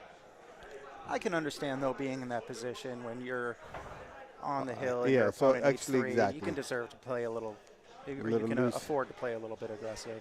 Yeah, so if he did make it, he would have been pretty much done with the rack. Sewang might be scratching on this one.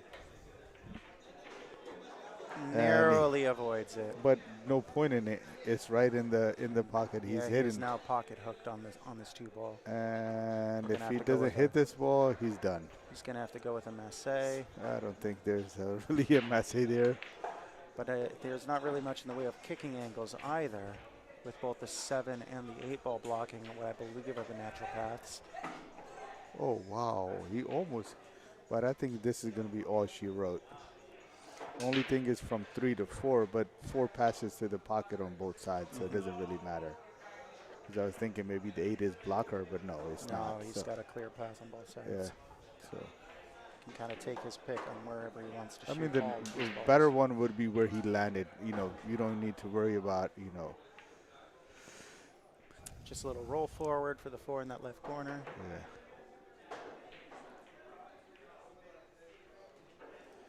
And got to play the 7 in that same corner. Basically just done it with a Herrera right English, or just a center ball, you would come straight down anyway. So there's, depending on.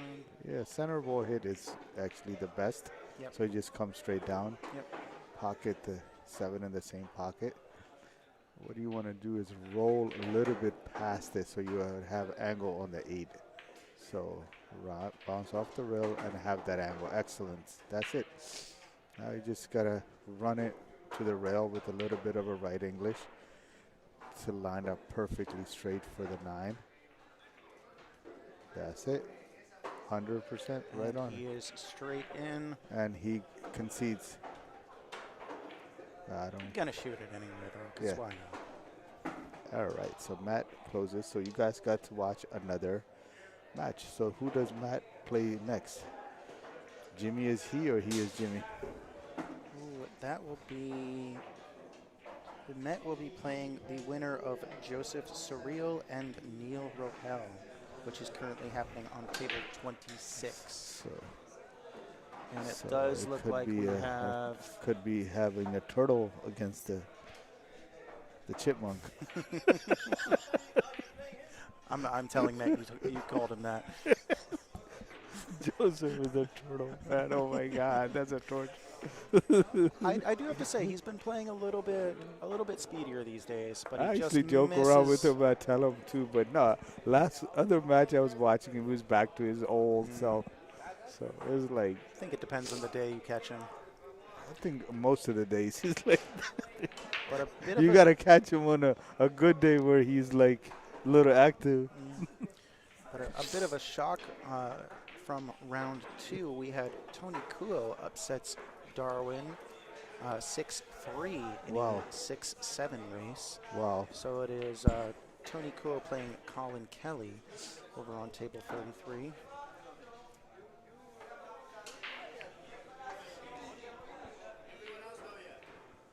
They're in an even race with Tony at a 5.98 Fargo and Colin at a 6.11. And it looks like the winner of that, playing Jimmy He, is next on our stream table. Let's see if we can get a score update on that one. So Jimmy He is playing somebody right now, or he's waiting for the winner? Jimmy He is currently awaiting the winner of that match. Colin Kelly and Tony Kuo. Okay. The others from around... I'm going to sign off for a bit. Maybe grab a little something to eat. And maybe a coffee. I can't have drink like you. That's part of my agreement at home. Hey, I can still cheers you with a coffee. Only way they. Oh, I appreciate that. So, I mean, I'm not allowed to buy you a drink. Otherwise, I would buy you a drink. I can offer you some food if you want, or a cake if you want, or a coffee. I'm allowed to buy. You know, I could get you. It'd be my treat. I might take you up on a coffee a little later. All right. Anytime. I'm here, so. We have a couple questions over here in the commentary before you sign off officially. Okay. We have Squash 917 asking how late the Thursday ones have been starting since doing the auctions then. And they're doing their best to make the Thursdays run in a similar way to how Mondays have been going. So the main way that, discussing with them and everything and the ownership becoming part of it is eliminating the buybacks. Yes. I think that was the biggest holdback we were having. Yes. Was prolonging the tournament so much. And so I think that will do, And then the second part was starting the Calcutta earlier. So this was the earliest the player auction started, which started at approximately 7:30. Normally, We did run a little bit longer than that. I think it ended up starting at like 7:45. Yeah, but I'm give or saying it was take. closer to. But that is But what we're shooting normally for. that I've known for all this time, the auction doesn't start till like 8:30. I think even when I started coming to these, maybe about a year and a half, 2 years ago, there was sometimes the auction wouldn't start until 9. That's or what I'm so. saying. So what I've seen it would be like right around 8:30 or even past it. And then that didn't stop till like a 9 something. So our first matches were starting closer to 9:30. And if you're upper bracket player, which is like a big problem because upper bracket players, due to the the amount of tables we have over here, even though we got a lot of tables, but we wind up getting on Mondays usually here or Thursdays like closer to 70 players, 60 Yes. plus players. And I do have to say though that this is a good problem for us to have, that we so we got a are lot of getting the players. turnout that we're getting. Yeah.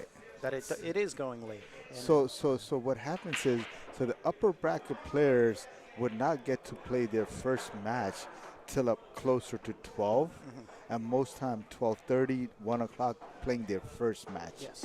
So since there's a lot more players in the lower bracket as always, so percentage is usually at least 60% or higher.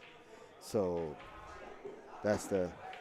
So now they're trying to eliminate that part. So to start the auction earlier, get the tournament started a little bit earlier, and no buybacks. Yes. So that might help to speed up things a little bit.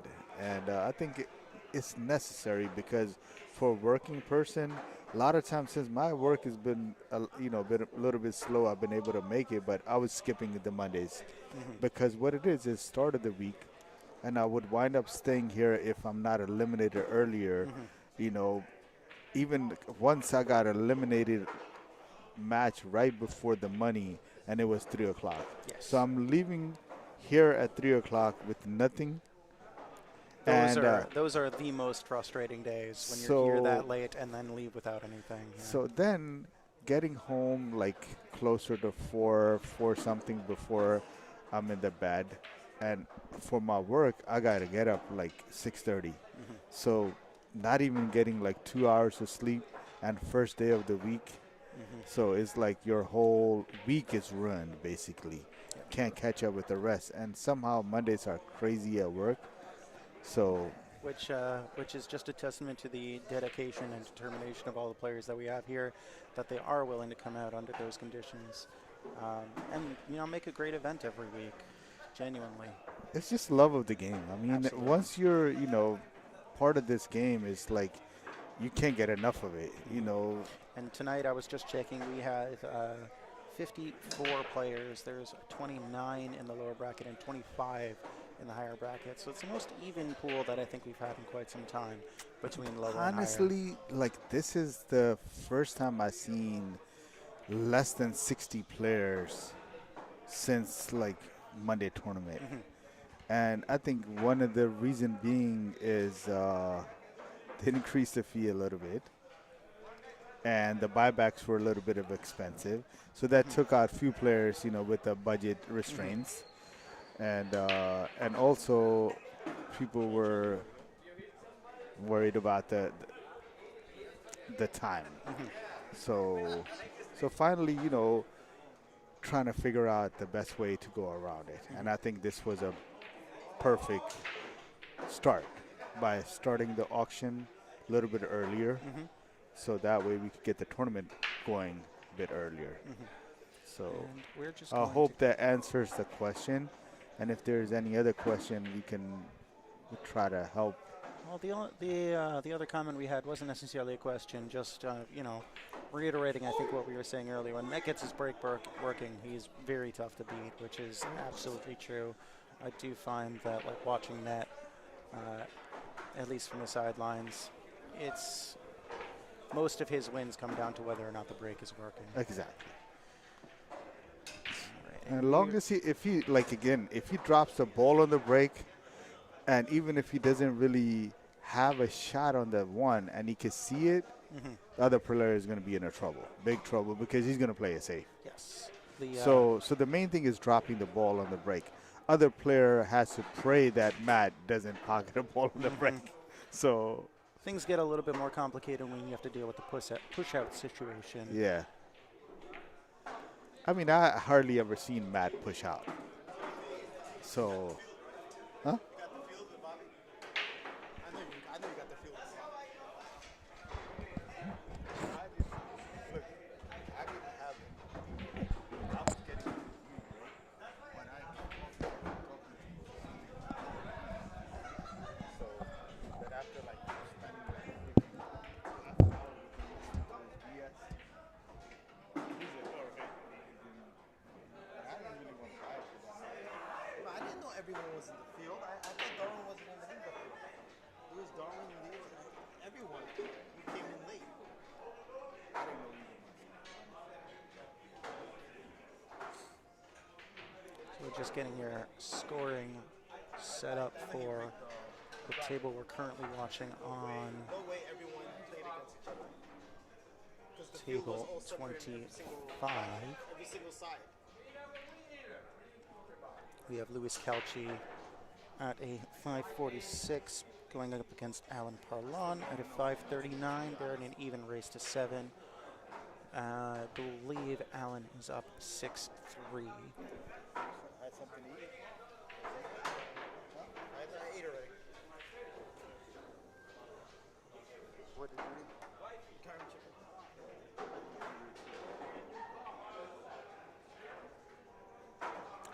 Doesn't look like what Alan wanted out of that shot, but makes for an awkward pot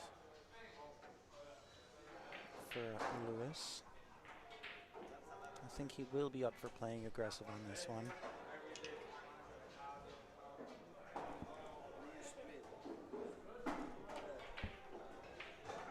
And he gets himself with a nice shot on the 9. No, it's Joseph again. Plus 15, Joseph. He won 4 of them already. You can't say he's not plus 15. He won every other week. Right? You won every other week. I know he won every other week. Because the field has hit so many times because of him. So update from the lower bracket. Joseph Lee has advanced over Sharif in Hill in an even race to 7. And we had Eric. It's for Joseph. We had Eric beating. Eric Garcia. We had Eric beating Paul Santos, also Hill, and they have decided to split. At least a month plus 15. So Joseph and Eric are our first players to cash at this tournament. Every 5. You graduate, Joseph, plus 15.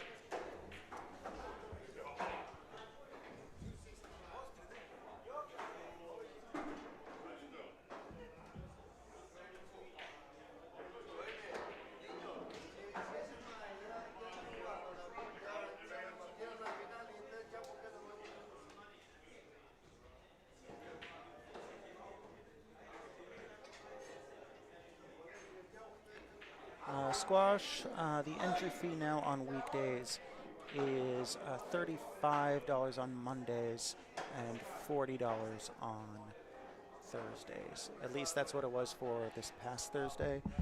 I think that's what they're going to keep it at, but I'm not sure if that one is subject to change at all.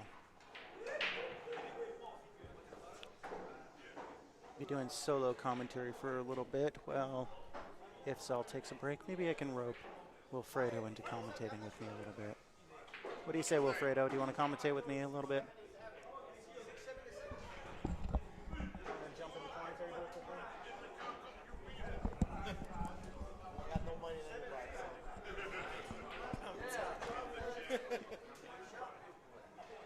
We don't get paid for that shit.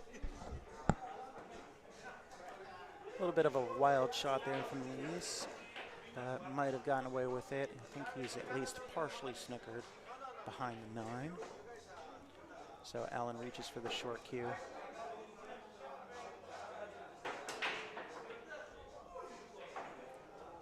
A little bit of a stretch on that jump, so it does mess up his alignment a little bit, it seems. And gives Lewis ball in hand. Still some work to be done at the table. Asking about the entry fee, did you answer?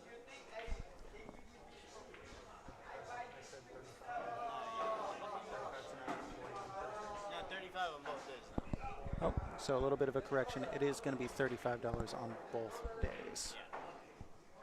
$35 entry fee on both Monday and Thursdays going forward.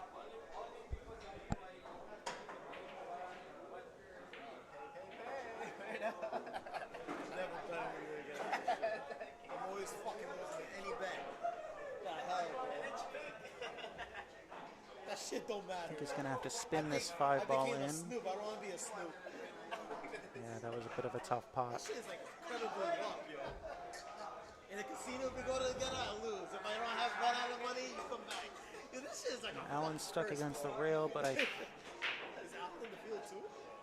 think he's calling the 9-ball in the side pocket.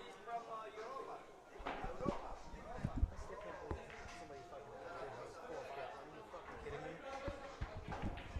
everything's spread out. It's not like they drew each other. Yeah, that's why. That's what happened. These guys, don't kiss. And he nearly flukes the 5-ball on that shot.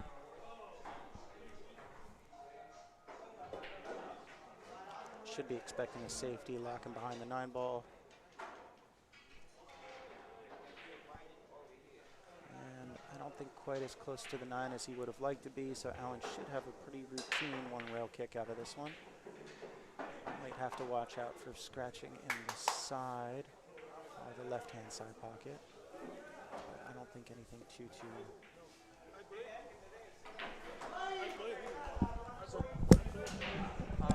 I think it'll be you and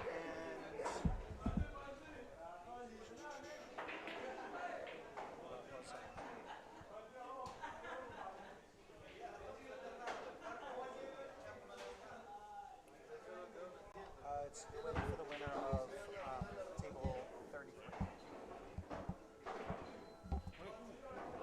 It's either one of those two, either Colin or Tony. You're still waiting for the winner. Yeah. Of table 33.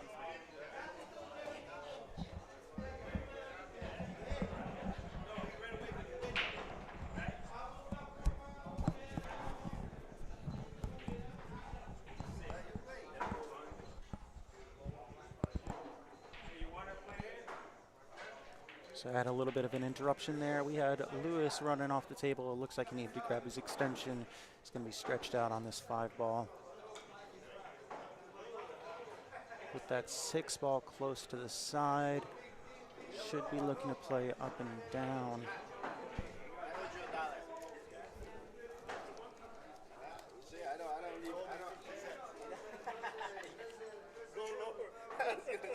Thank you, buddy.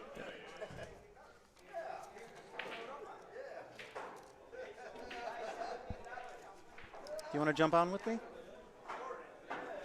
On the next 24, yeah.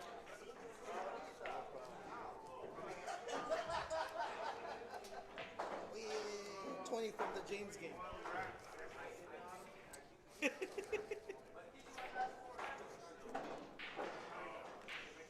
So it looks like here that Allen is snookered on this 5, but the rail first should go with no problem.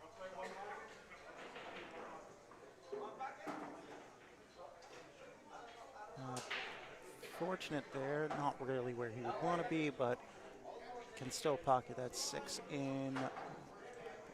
Should be going for the corner. Stun out. Try and go off that left short rail. Oh, he went all the way down and rattles that 6.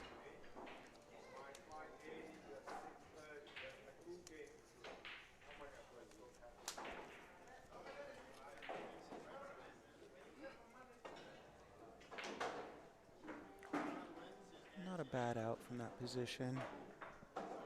Ace has a not quite routine, but not the worst shot at the 7. Probably going around it around the 8 ball 2 rails. Just like that. That's pretty much perfect there. Fuck that shit. Everyone's gonna be doing that shit, so I'd rather tell no one buy the Calcutta. Wait for the field. That's worth more than 500. It's worth like 800.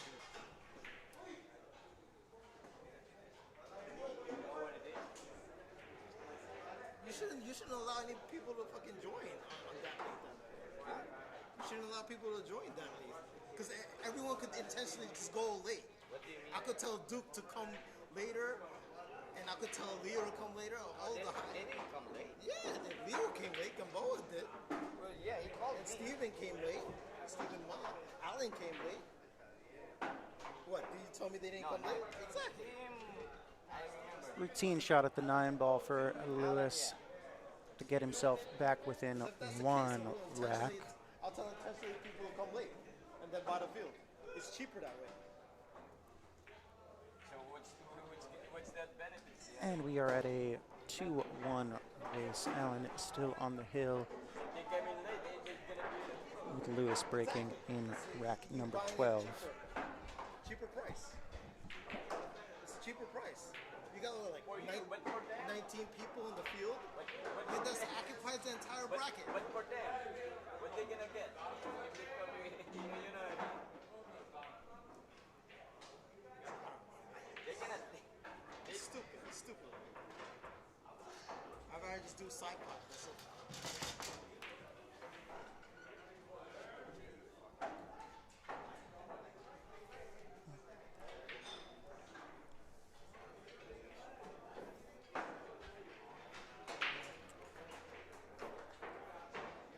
Lewis to break in rack number 12, down 5 racks to 6. Taking a little bit of an unorthodox breaking from the rail. And overdraws it with scratching in that back left corner. The 1 ball is a little bit of a tough one. Might be the biggest issue right now. The 4 ball over the pocket. He's got to go all the way down, past that side, past the 7. Executes it nicely, but a little thinner on the 2 than he would like to be. And he's going southpaw on the shot. Beautiful cut using his opposite hand on that. And 8 nearly comes into play to make things more difficult for him. Plays it back and forth beautifully to get himself right back in line on the 5. It's another shot where he will be a little bit stretched. And on second glance, maybe a little straighter on the 5 than he would like. Going to want to punch out a little bit to get off the rail to make shooting at the 7 easier. Because the 7 to the 8 is going to take some work.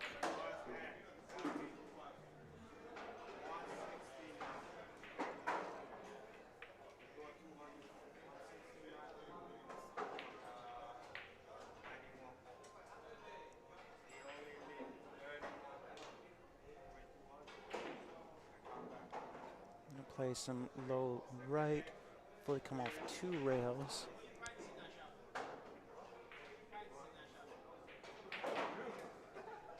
And he nails it.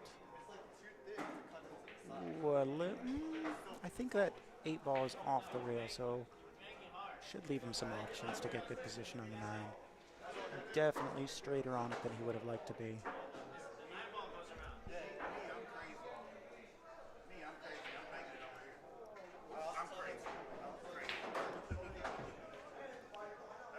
And he's just playing it easy for the 9 ball on the side. And this is the shot for the match for Alan Parlon.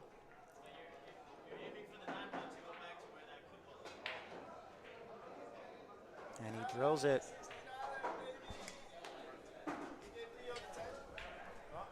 Hell no, who lost? This is the first time everyone's gonna hit the field. All of the bracket, the entire thing. If Joseph wins, That's also the field. That's why I wanted it. I wanted it badly today. I didn't know it was like that. Joseph already won? No, Neil, Joseph never won it? Oh, surreal. I thought you were talking about Joseph Lee. No, surreal. Yeah. That means the entire winners, higher and lower one. Oh yeah, you only hit 20, man. Against Rowan and James. Rowan and James. You forgot? I thought that was why I was paying for your shit. What? I thought that was why I was paying for your entries. No, it's for Eric. Remember, you said you're gonna give me my entries in the weekend, right? Right. Then you say that. Well, no, that was because of not telling you about IFSA. I had IFSA. So you didn't even cover that. I did. I covered your entry today. Yeah, but you didn't even cover my Calcutta. You can bid on me in the fucking thing. I said I would cover your entry, not your Calcutta. And the weekend entry, right? Yeah, one of each. I'm not playing Thursday. I'd rather just fucking.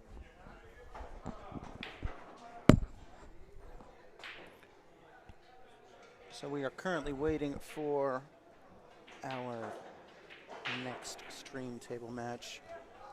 Waiting on the conclusion of Colin Kelly versus Tony Kuo.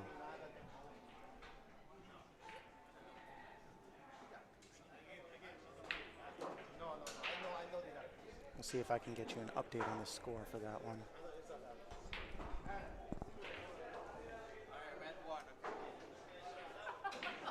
Neil, what's the score on table 33? On table 33.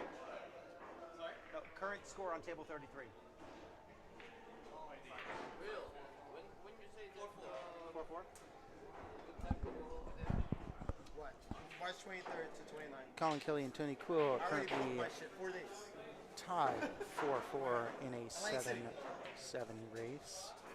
I'm Colin going Kelly for at the 7 table. stars. The winner of that will be playing Jimmy He on the stream table. No. And Colin with the 7 and the 9 ball still remaining in rack number 9. Giving himself,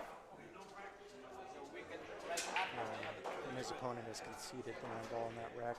He takes the 5-4 lead. He'll break in rack number 10.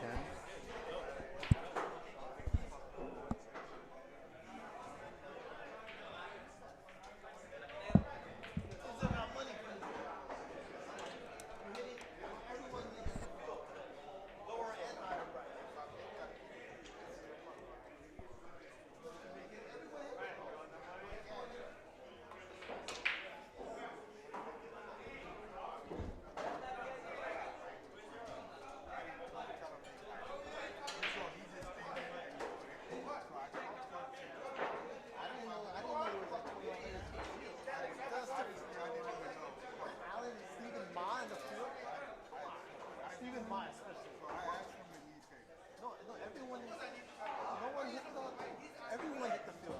No, every player hit the field. That's already like $2 grand right there.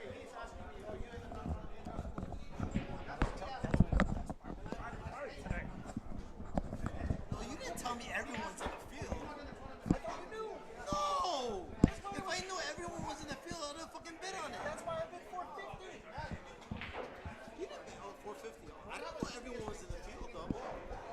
That's a lot of players in the field. Because you know what's going to happen? happen? Every week they're gonna end up doing that. And that shouldn't be allowed though. No, that's stupid. You know what? I'll tell no one to bid in the Calcutta. Right? Then there'll be no money. With what the field was today, I was like, I want the field. And Joseph only wins when I don't fucking bet on him. And you're plus 15 for the next 5 weeks. You heard? You're plus 15, Matt says. What? What is it? You're 523 next week. You're plus 15. It's still too low. No, you're whipping ass. I played him today. I lost. I'll guarantee you he'll lose if I bet on him on the game. I mean, granted, I dropped him for loss. I missed some fucking easy shots. I had a ball in hand, 2-9 combos, and it felt like I was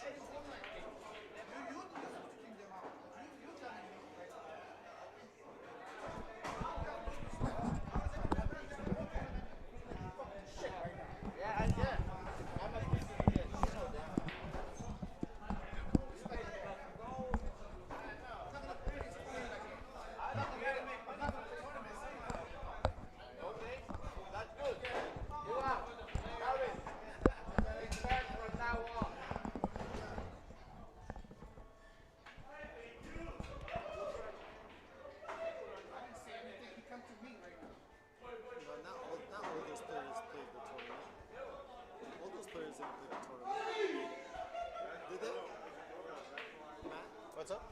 All those players in the tournament, they too. Wow. People are not appreciating, bro. That's why industry or what?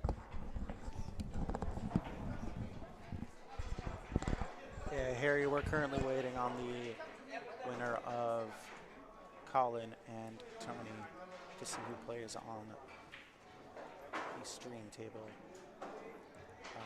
We have Met is taking a food break right now, so in the meantime, you get to see one of our stronger lower bracket players doing some practice sets, or practice racks, I should say.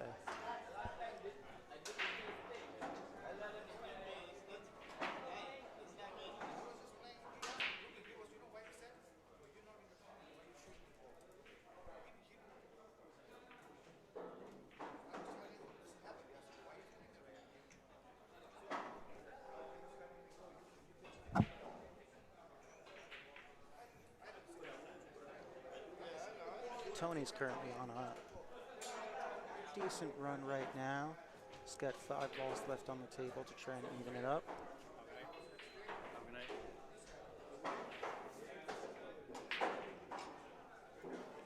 And updates from the lower bracket. It looks like we have finished up.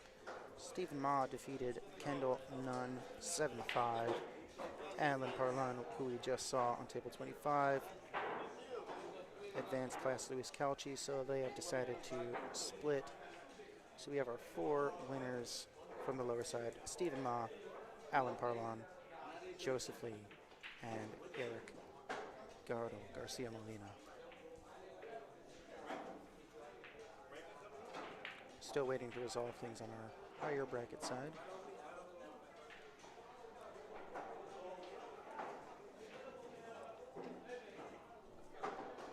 Actually, as I'm looking at things now, Harry, does look like Neil and Met have decided to split.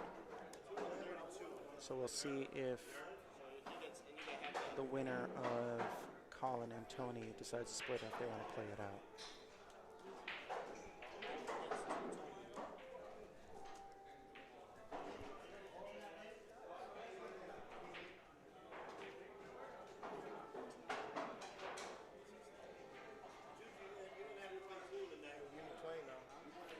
Colin got ball in hand.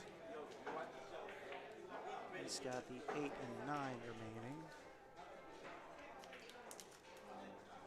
And it looks like he's going to close out rack number 12 to put himself on the hill. Tony has conceded the 9 ball.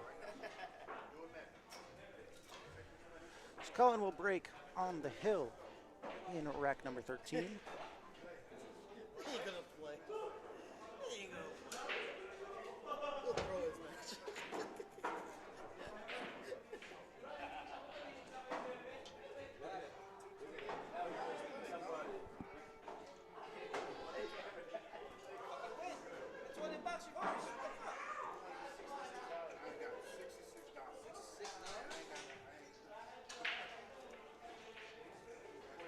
Gonna get ghost commentary on this one since we're not gonna be able to have it on the stream. It's a little bit too far away for us to have that set up. But we have Colin breaking. It looks like he has potted a ball on the break. The 4 ball is down. Let's get an open look at the 1. Doesn't look like it's a pottable ball. 5 ball should be in the way, so he's looking at a safety coming up here.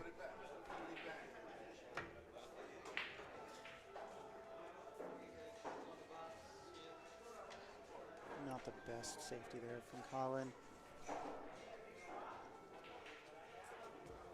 Tony has a cuttable shot at the 1 ball that is frozen to the short rail.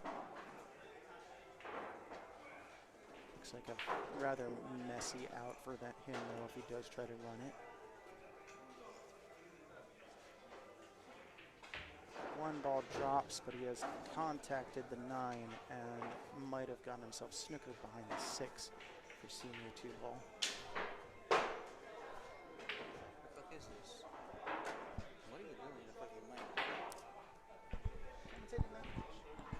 You're fucking commentating that shit. I know it's not. I said it's. I said it's ghost commentary. Alright, Joseph, you and me. Oh, I want a rematch against Joseph. Actually, I want to play. I'll play Joseph.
second set, and then we play even, and then you beat me. Right? Yeah. This is...